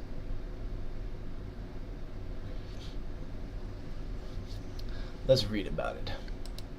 Internet Initiative Japan Inc. engages in the provision of internet connectivity and wide area network services, network systems, construction, operation, and maintenance, telecommunications equipment. It operates through network service and systems integration and automated teller machine operation segments. The network services and SI segment offers internet connectivity, wide area network outsourcing, and systems integration services. The ATM operations segment deals with construction and operation of ATMs and their network systems. The company was founded by Koichi Suzuki on December 3rd, 1992, and is headquartered in Tokyo, Japan. The listed name for IIJIY is Internet Initiative Japan Inc., American Depository Shares. They have 4,147 employees, a market cap of $6.1 billion. The high today was $35. 52-week high was $43.6, and it has a buy rating of 78%. So this is how I would do Internet Initiative Japan. I would put $1 in there today, and I would see what it did. And then whenever that dollar went below $1, like my Tesla did today, that's when I would buy.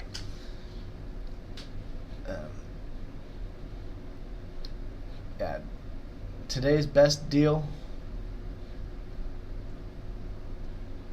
in all of the market is Tesla. I do want to look at Twitter because my theory is they went down today. There we go. So Elon Musk bought Twitter at $55 a share, and here it is today at $50 per share. But look at where it was, 40. Oh wait, did he pay $55 billion and bought it for $44 a share? Maybe that's what happened. Something like that. I don't remember. Yeah, I think he paid $55 billion, and that was at $44 per share. So that was my theory. That that type of a purchasing an entire company, whenever it is $52 per share equals it's going to come down a little bit, but it's not a big deal. Not to him. Not to the. Oh, look at that! Look at that! This is cool. It's October 4th. Today is October 5th. So this is the purchase right here. Maybe he did buy it at $55 per share, and it was at 44, and that's whatever. So it's expected that whenever something like that happens, a bunch of people that are holding it are going to sell to take those quick profits, even though it's only 20%. 20% of $1,000 is $200. I will take 20% of $1,000 any day, and whenever I was day trading, that those are the kind of savings that I was looking for. So watching this Twitter thing, I would. He's already said that Twitter is just a precursor to his app that he's trying to, his everything app, the X everything app. So idea is that Twitter is going to transform over the next. Well, okay, so he'll probably start teasing stuff in about 6 months. Well, he's already teasing stuff, so there's no doubt he might already have something built. It's not like it's as complicated as a self-driving system or something like that, you know? I mean, it's kind of like, if God created the universe in 7 days, and then at the end of one of those days just like created the stars in the sky, like, oh, and here's some stars for you too. That's kind of what his X app is like for him, just like, oh, and here's a everything app too. I bought Twitter just to to do that. I bought Twitter for 55 billion because I know that this app is going to be worth 150 billion. I mean, that's how he does things. And if you are able to read it, if you're able to read him, find an autistic person, another person with Asperger's. He has Asperger's, which I also am diagnosed with Asperger's syndrome, and I'm an Aspie, yeah. But ask them, what he's doing, because so far I've called it 100% of the time. I'm not even buying stuff. I'm just saying, oh, if you buy right now, you're gonna get rich. If you buy this right now, you're gonna get rich. And so one mistake that I did make on Monday, I said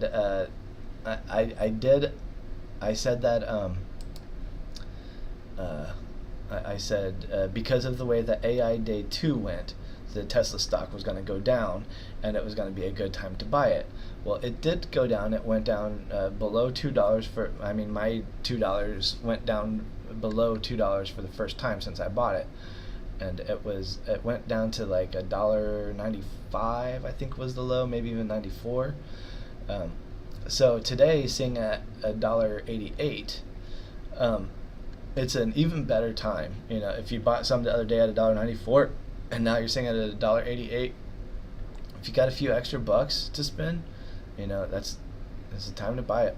Now, looking at the action over here of the cryptocurrency, Uni and Matic are both making some big moves right now, it looks like. So I'm going to click on one of them. Let's look at Uniswap. If you like pancakes, you'll like Uniswap. Uniswap is an ERC20 token and decentralized exchange launched in 2020. Uniswap uses automated market maker technology to enable decentralized cryptocurrency exchange. Without relying on intermediaries, Uni is Uniswap's native token. It functions to reward users who provide liquidity using their digital assets on the Uniswap platform. Holding Uni allows users to engage in Uniswap governance, with voting power proportional to their Uni balance. Uniswap was down 2.3, now it's at 1.3, so it just now since 10:30 a.m. until now, noon, in an hour and a half, it jumped about 4%, 5%, minus 2 plus 3. Yeah, it's about 4.5%. That's kind of cool.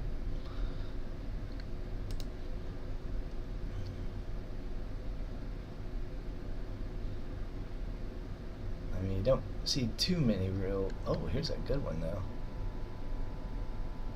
Oh no, that's not even that good either. Uniswap is a good coin. I like it.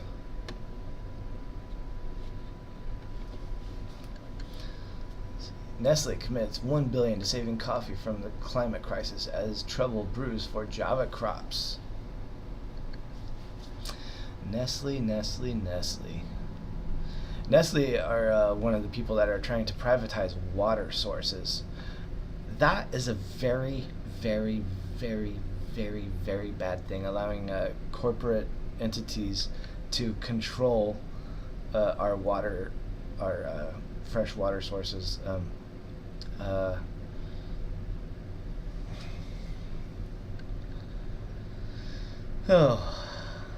Time machines.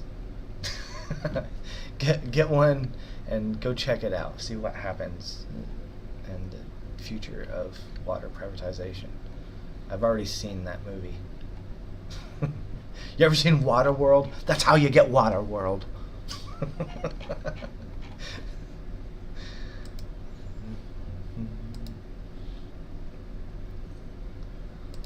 Alright, so that is our cryptocurrency report for the day.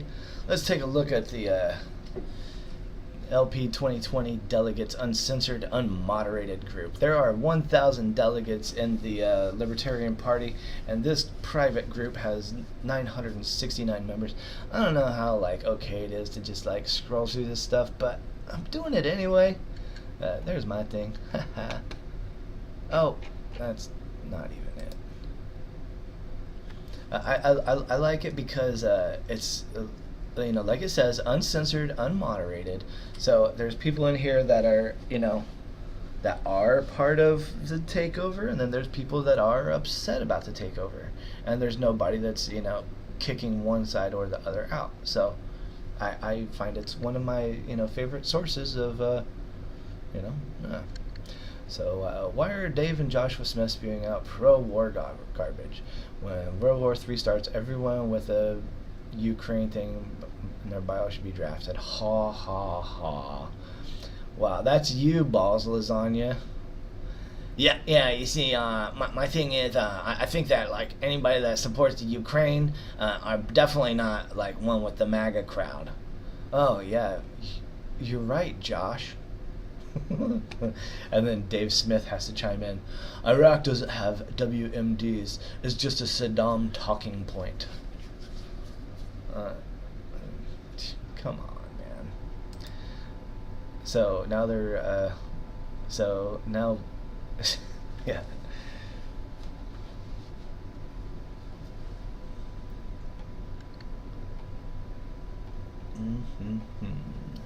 Now we have some Larry Sharp stuff. Stay safe, Florida. Don't turn on me. This is someone else's campaign page. LPNY State Committee Representative, Judicial, blah blah blah blah blah. Today is the day for you to start a monthly donation to the LP. Make Eagle cry like a little bitch. I love how she brings her personal grudges into the public eye. Most of the people that might start today to do their monthly donation probably have no idea who Eagle is. So now all of a sudden she's basically just kind of throwing herself under the bus here. And come on, Karen N. I don't know how to pronounce her name. We're back in business, and after seeing Tyler Hobbs' work, we're thinking of getting into the NFT game. Oh my goodness, it's another shout out to Decentralized Revolution. Man, if we could only make a lot of money off of this thing, then we could call it decentralized.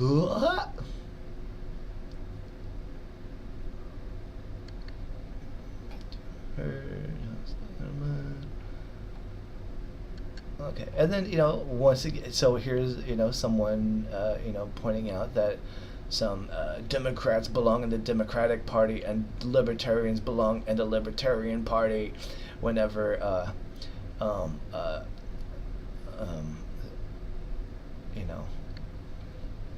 man, what's his name? Why can't I remember it? He's my buddy, and I can't remember his name. And that's Nicholas Sarwalk. He's not my buddy, but I know who he is. But that's Mons.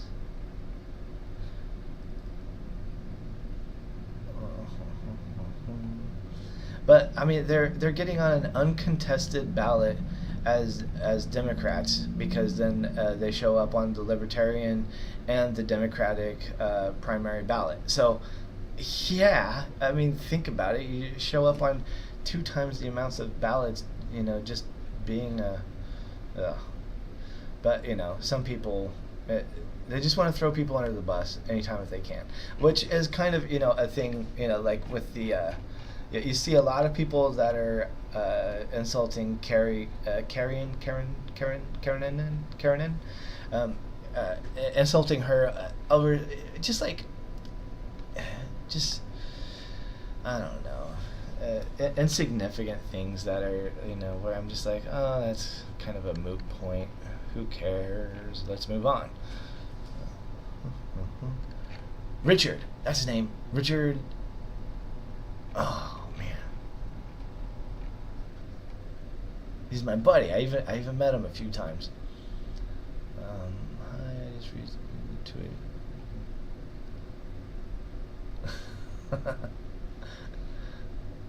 That's funny.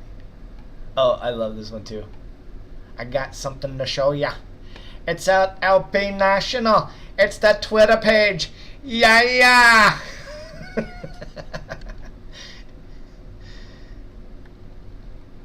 And I do think it is ironic that the hackers, I think it was completely targeted, who all the people that were hacked in the Tyler Hobbs thing. It was internationally, and they all in some way were either anti-LGBTQ group, they were either a pro-life group or a combination of the two, or in the libertarians' case, a group that was taken over by a group of people that believe in that stuff. So I really do and sincerely believe that we have some seriously talented hackers working with us that are in fact probably transsexual transvestites from outer space, and I support them 100%. If you're afraid of that messaging, then you might want to go back a couple of decades. Lars for president, another one of my buddies. Lars, if you're watching right now, here's a shout out to you. Thanks for playing Duopoly, the game of guilt, fear, and misdirection. As usual, you lost. Better luck next time. Yeah, Lars is great. He posts some good ones, and he and I are pretty much, 100. Like, he and I competing over the same position would be kind of like, just like clones of ourselves fighting against each other. That, like basically whenever he answers the question, and then I have to answer it too, I'll just say like, I agree with him. Whatever, everything that he said, that's good enough.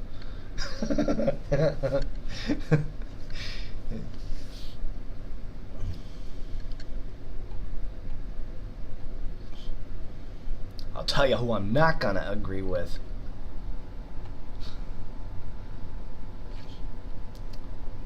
Andrew Jacobs. Check out part 1 of my interview with Roger Pope, Libertarian Party member since 1976. I was born in 1976, so this guy has been with the party possibly longer than I have.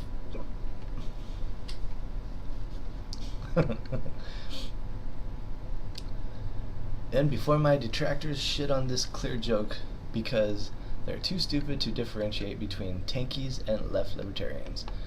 If the free market is so great, why isn't there a free market too? It's free real estate. Planned economies are so popular.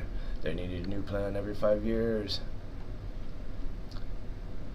That one just went above my head. I don't get it.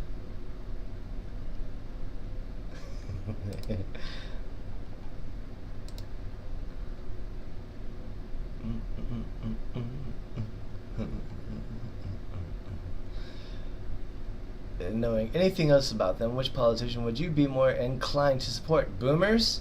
Gen Z? Or age isn't a relevant factor to me? I chose age as a relevant factor. But Gen Z came in second. So, if I was to choose a different one, I would probably choose Boomer. Just to see how it changed. No, not that much. So I'll go back to age as a relevant factor. And then here's some more talking about But yeah, so this LP 2024 Delegates Uncensored Unmoderated page, it is a great place to mingle with other delegates, and a place to it's a source to learn more about becoming a delegate. If you're not a delegate and you're interested in becoming one, you can join this page. It still comes up on searches. You search for LP 2024 Delegates Uncensored Unmoderated. Look for that photo, and join, and then write something in the comment thing right there saying, how do I become a delegate of, and then enter your state here. And that would be like one of the best ways to figure it out, because every state has slightly different rules. I know in California you have to have so many signatures, and then you end up on a list, and then that list ends up going through a lottery or something like that. There's several ways to become a delegate of your state. Some of them you just have to show up to the convention, and they don't even have enough people at their own convention to fill their spaces, so they just whoever's there, and whoever else is there suggests. So I know California, I believe, still believes outside states to be a delegate of their state, since they have the most delegates of any other state. In order for them to not be claimed as the state that controls everything or whatever, they allow other states to be delegates in their state, which I think is very fair. And I think maybe Pennsylvania does that also. There are a couple of states where if you don't become a delegate in your state or an alternate, you have a chance of also being an alternate. If you're a delegate or an alternate and you show up at national, you can get seated as an alternate just by waiting. And that is what people do. The people that Gary Johnson bussed in, he would bus in his own 200 delegates on these big fancy buses, and he'd pay for their hotels and everything, and then those people were trained to wait for basically an opposing delegate to leave, and then they take that seat. And that is how Gary Johnson made it on the ballot twice. It's not exactly how he might have made it on the ballot without those. That is how he tipped the odds to ensure that he was going to. That is why Justin Amash did not run in 2020. That is why he dropped out. He announced he was running for president on the Libertarian ticket, and then COVID happened, and then everyone realized that there was not going to be an in-person convention. The in-person convention was canceled, and so he dropped out. Why do you think he dropped out? He dropped out because he could not show up at an online convention with 200 alternates in order to tip the odds in his favor. Would he have won? Maybe. He might have beaten Joe Jorgensen. But there's a lot of other factors involved. If he had won, he most likely would not have gotten 10% of the vote. It would have, not been much different than what we had anyway. If the one thing that it would have done is it would have helped Spike Cohen. It would have helped Spike's career. Spike would have, instead of being paired with Joe Jorgensen, the person that was completely unready, and Spike's team had to basically do everything for her. And Spike's team wasn't even Spike's team. Spike's team was Vermin's team. And then, after Vermin wasn't selected, it wasn't even Spike's team was Vermin's team. It was Spike's team was the people from Vermin's team that were still there from Vermin's team after Spike won and Vermin didn't. So they were the ones that then proceeded to help Joe Jorgensen try to turn herself into a meme, instead of going with the professional meme that was running and had 10 million fans. Which 10 million is about 8% of the vote. So tell me again how Vermin Supreme was not the best candidate for the job. And I do. So here's what Ralph Nader did, and This is what I suggested Vermin Supreme do, but he did not like the idea because he was dedicated to the Libertarian Party. This is how libertarian Vermin Supreme is. Let me explain it to you in great detail. Um, my idea was pull a Ralph Nader. Ralph Nader first ran as president with the Libertarian Party. Whenever he showed up at the National Convention and lost, he then went to the Green Party because their convention is afterwards and they don't have a no sore loser law or anything like that. So you can run as a Libertarian and then immediately run as a Green Party candidate. That's what I told Vermin he should do, and he did not. He had his reservations about being a libertarian, and with the Green Party. He does have friends in the Green Party. I have friends in the Green Party, but he does not consider himself a green libertarian. Where I do actually consider I am sort of an honorary member of the Green Caucus of the Libertarian Party. And like I said, I do have a Green Party. They have some good ideas. Some of their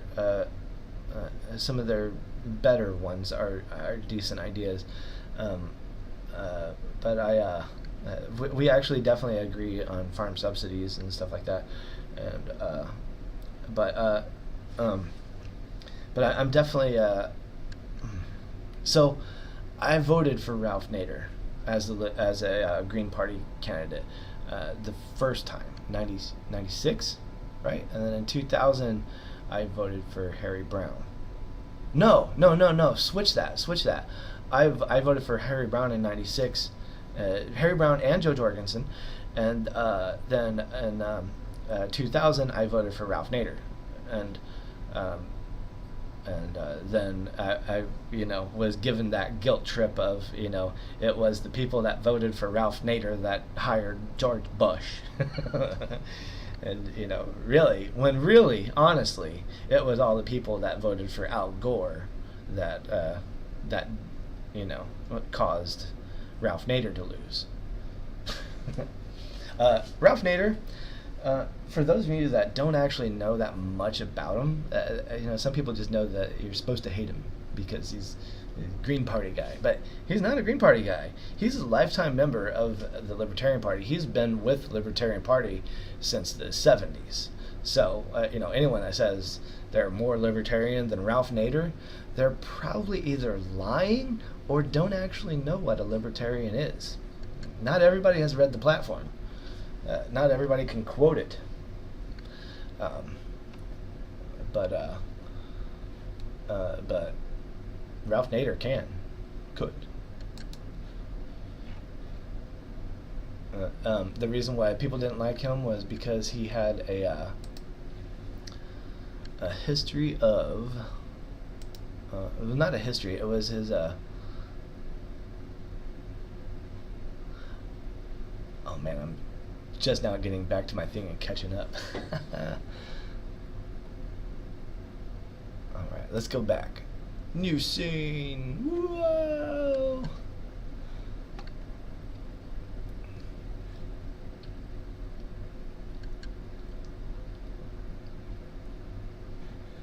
So yeah, Ralph Nader's thing was a seatbelt thing. He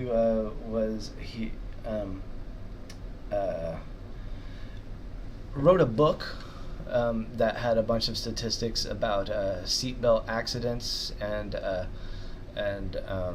the lack of seatbelt regulations, and this led to the creation of 5-point harnesses, and some people say that Ralph Nader has saved millions of lives. If you look at the regulations that did come, requiring shoulder straps, and then eventually baby seats, kids in the back, all of this stuff where all the crash test dummy stuff, every single thing, all spawned off of his research.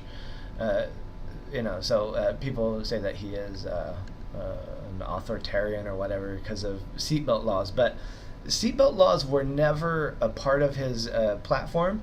It was seatbelt regulations. It was safety testing, and it was to save lives. And the thing was, some things take precedence of importance, and saving lives, it would be one of them. Like, for instance, if libertarians were to completely take over and sweep right now and legalize all drugs, what about fentanyl? Why would they legalize that? Why would they, just be like, well, here, you can have this, and you can cut it with your other drugs or any drugs that you share with other people if you want to.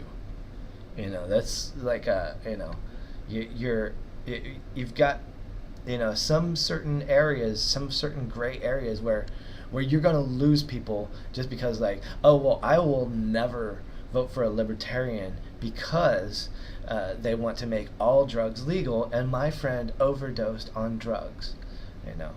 That word legal, maybe, like maybe they overdosed on pills or something like that. Or maybe they got, maybe they were addicted to drugs that were prescribed to them, and they started getting street drugs, and one of them was cut with fentanyl, and that's how they died. That is a problem that's going on in our society right now today. And to make all drugs legal is a trigger issue that is going to push some people away from the Libertarian Party. To legalize most drugs, and to regulated distribution is but there are certain drugs where there is basically no possible way of coming back from the addiction. So it would almost be better in those cases to give those people some sort of a life-ending drug, because it, as they, go down, degrade their bodies and their minds, they're, going to become a danger to themselves and people around them, and that violates the NAP. So there is, there's an argument, within the Libertarian Party of, one of their, several of their major stances. Another thing with people are help. That is very true. People are afraid to get help because of criminal laws, and that is why I do support. I would support legalization and regulation of heroin in its purest form, and opium and stuff like that, but like fentanyl is the one of the drugs where it's very like yes, there are people that are addicted to it, and there's people that do a lot of it, but yeah. And as far as assisted suicide, I have no problem with assisted suicide, and I also believe in I don't know if you've ever heard of Alcor, but they're a company that basically cryogenically freezes people that have certain diseases that they might be able to cure in the future. So they're being frozen. They have 129 patients currently, and they're frozen until they can be they still can't even regenerate them. So right now they're being frozen on an idea that possibly maybe someday they'll be able to unfreeze them and cure their disease. Yeah, Alcor. Check it out. ALCOR. It's about $200,000 to have your body frozen, and a whole bunch of things have to happen. Like it's all about timing. Basically they can't find you in your house dead and then freeze you. They have to, you have to do it correctly in a hospital, and it has to be basically at the end of your life. Like you have some sort of a terminal disease, and they're like, okay, well, maybe in 50 years we'll be able to fix this. You want to come back in 50 years? And that's very Futurama. There's also, I know, if you ever watch, what is it? Timothy Leary is Dead? Is that what it is? It's a documentary about the end of his life, and he had his head removed and frozen. And on Futurama, they have, in the future, those heads that are, like Nixon and stuff like that. There really is somewhere a deep freezer that has celebrity heads frozen to one day bring them back to life. But Alcor would you would be brought back way before they would. So you're probably not gonna be brought back to life, and there's gonna be like floating heads flying around.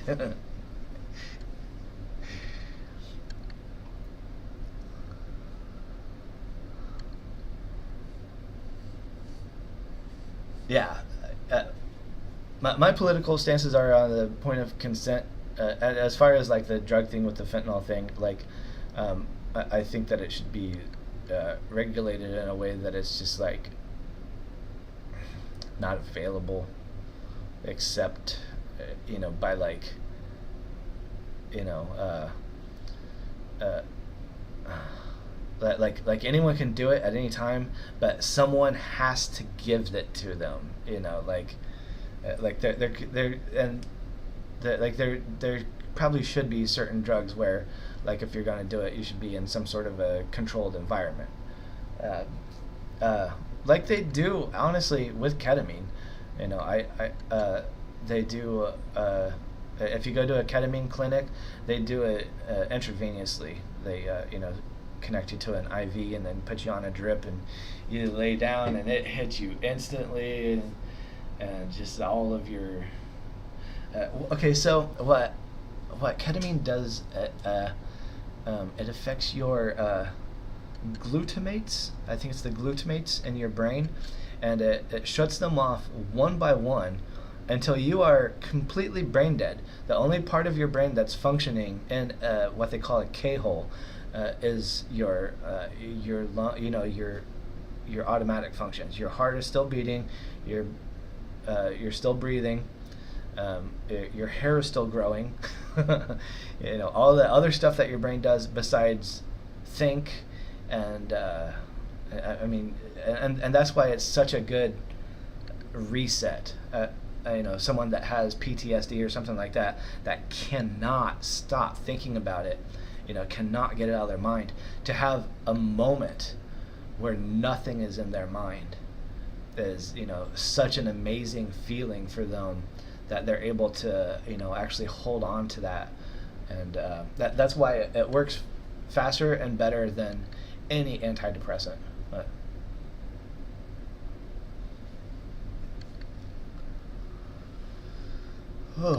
well, thank you very much for coming in today. You have been my best guest that I've had so far, and you definitely make me look forward to having a talking guest down in the corner right here.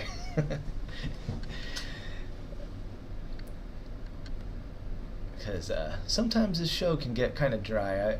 I have my humor and I have my stories, but I sometimes need someone to just spark it. And I live in my house all alone. I don't go out much. I don't see many people.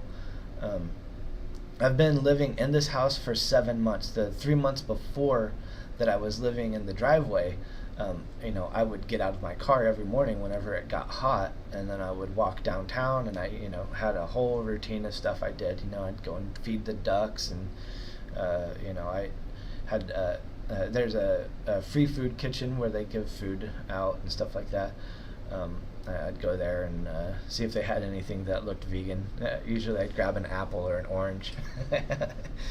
And they'd be like, "That's all you want?" And I'd be like, "Can I have two?" And they're like, "No, sorry." I'm like, "Okay, thanks." But yeah, so that was my everyday. I would, so I would interact with people, and then since I came in here, I've been afraid to leave because I'm afraid that either another homeless person, like the person that was living in here before, is gonna come back and find out that I'm or someone that owns the place is gonna show up and move all my stuff out or lock the doors, or so I've been afraid to leave my house. Whenever I do, I turn on the TV and I turn on YouTube, and I'll put on an audio book. Usually I'll do On the Road because I like that book. Jack Kerouac is a good writer. Anyway, I'll put On the Road on audio book on my TV, so it sounds like there's someone in here talking. That way, whenever I leave, I know I can come back, and if I hear the talking, from outside, then I know that no one's been in. So it's also my alarm as well, because that audiobook is like 12 hours long or something. I've never gone for longer than that. Usually I'll walk to the grocery store and do some dumpster diving, or I'll go to the food shelter and get some bread and stuff like that. There's another one down the road that doesn't cook for you, but they give you like a bag of food. So I definitely appreciate those people, because a lot of food gets wasted, and most of those people, what they're doing is redistributing food that's about to be thrown away to people that can't afford food. I see nothing communist about that. It's spreading the waste of capitalist society. It's the only way that capitalism works is with that type of a social program to help control its waste, and we need our programs to merge with each other, because still too much food is getting thrown away, and a lot of it has to do with the dates on the packages, but I don't care if it's dates or almonds, I'll eat it anyway. Yeah, exactly.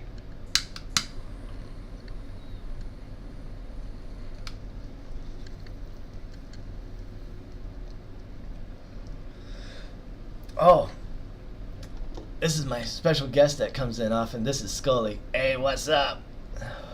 I met Scully on my very first episode, and his uncle is in prison right now, and he asked me on my first episode if I would get his uncle out of jail. Yeah, that's right, and he's in prison, not jail. Oh yeah, that's right. And then I told him that I would let all nonviolent criminals out if I'm elected. And then I said, what did he do? He peeled the skin off of my face. And then I said, oh, well, maybe if he's learned his lesson, then we'll let him out. No, he's a dick. So he's going to be on the island. Wait, let's put him right here. Yeah, Scully. Not to be confused with Scully from the X-Files, which I've been on that too. If you ever saw that magic fungus that they fell in, and they thought that, and they were dreaming, and they thought they were in other worlds, that is me, and you guys all live in that world. I am that fungus.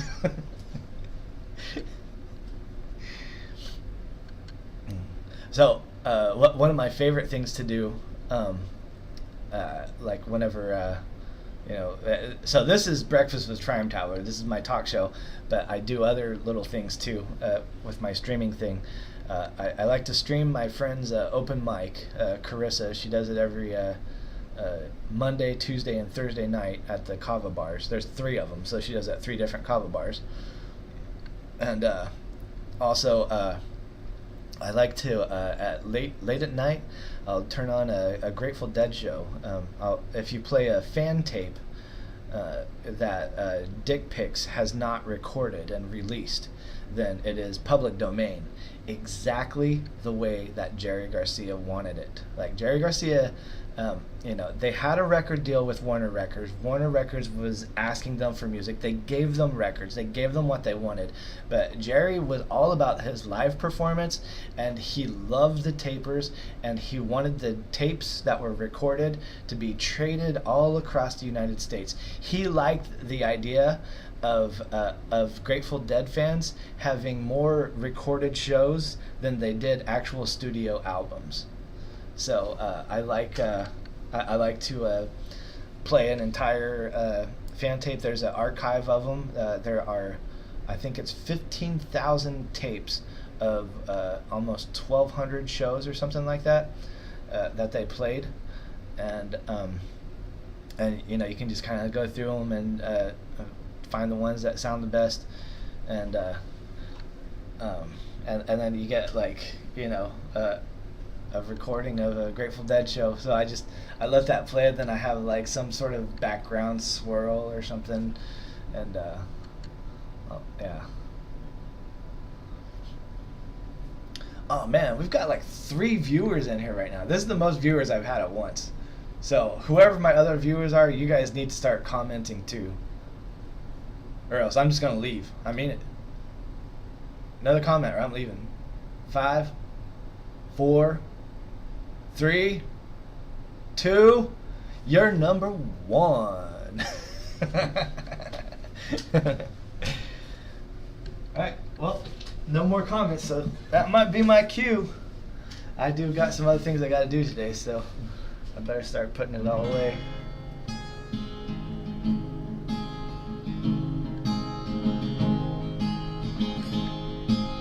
This is our outro song,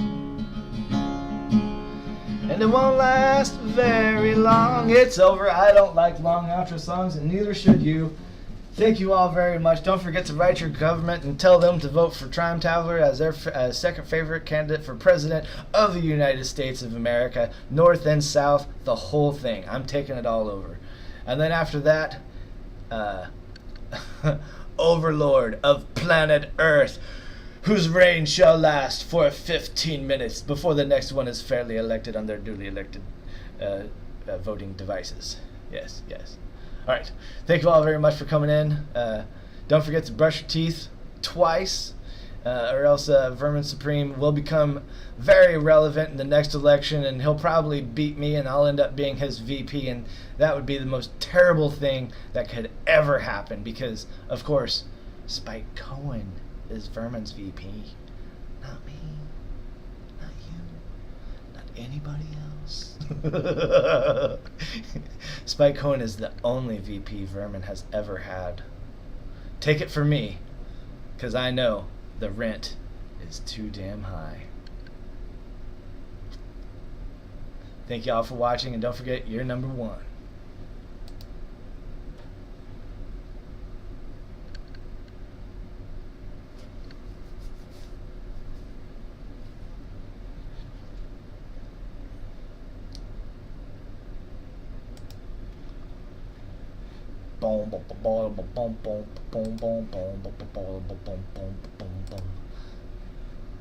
I just learned how to raid, so I'm gonna raid someone else with my Twitch.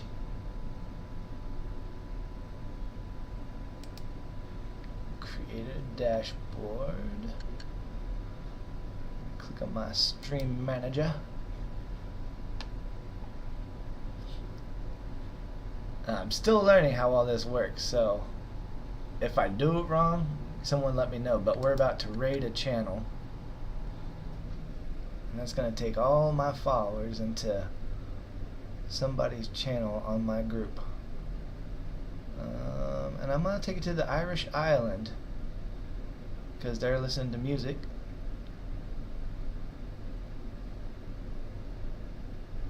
So we're going to listen to some Irish music. Join me now.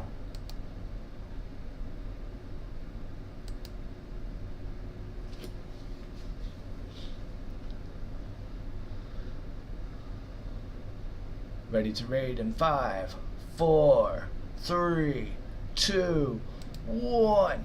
Raid now!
Have we not raided?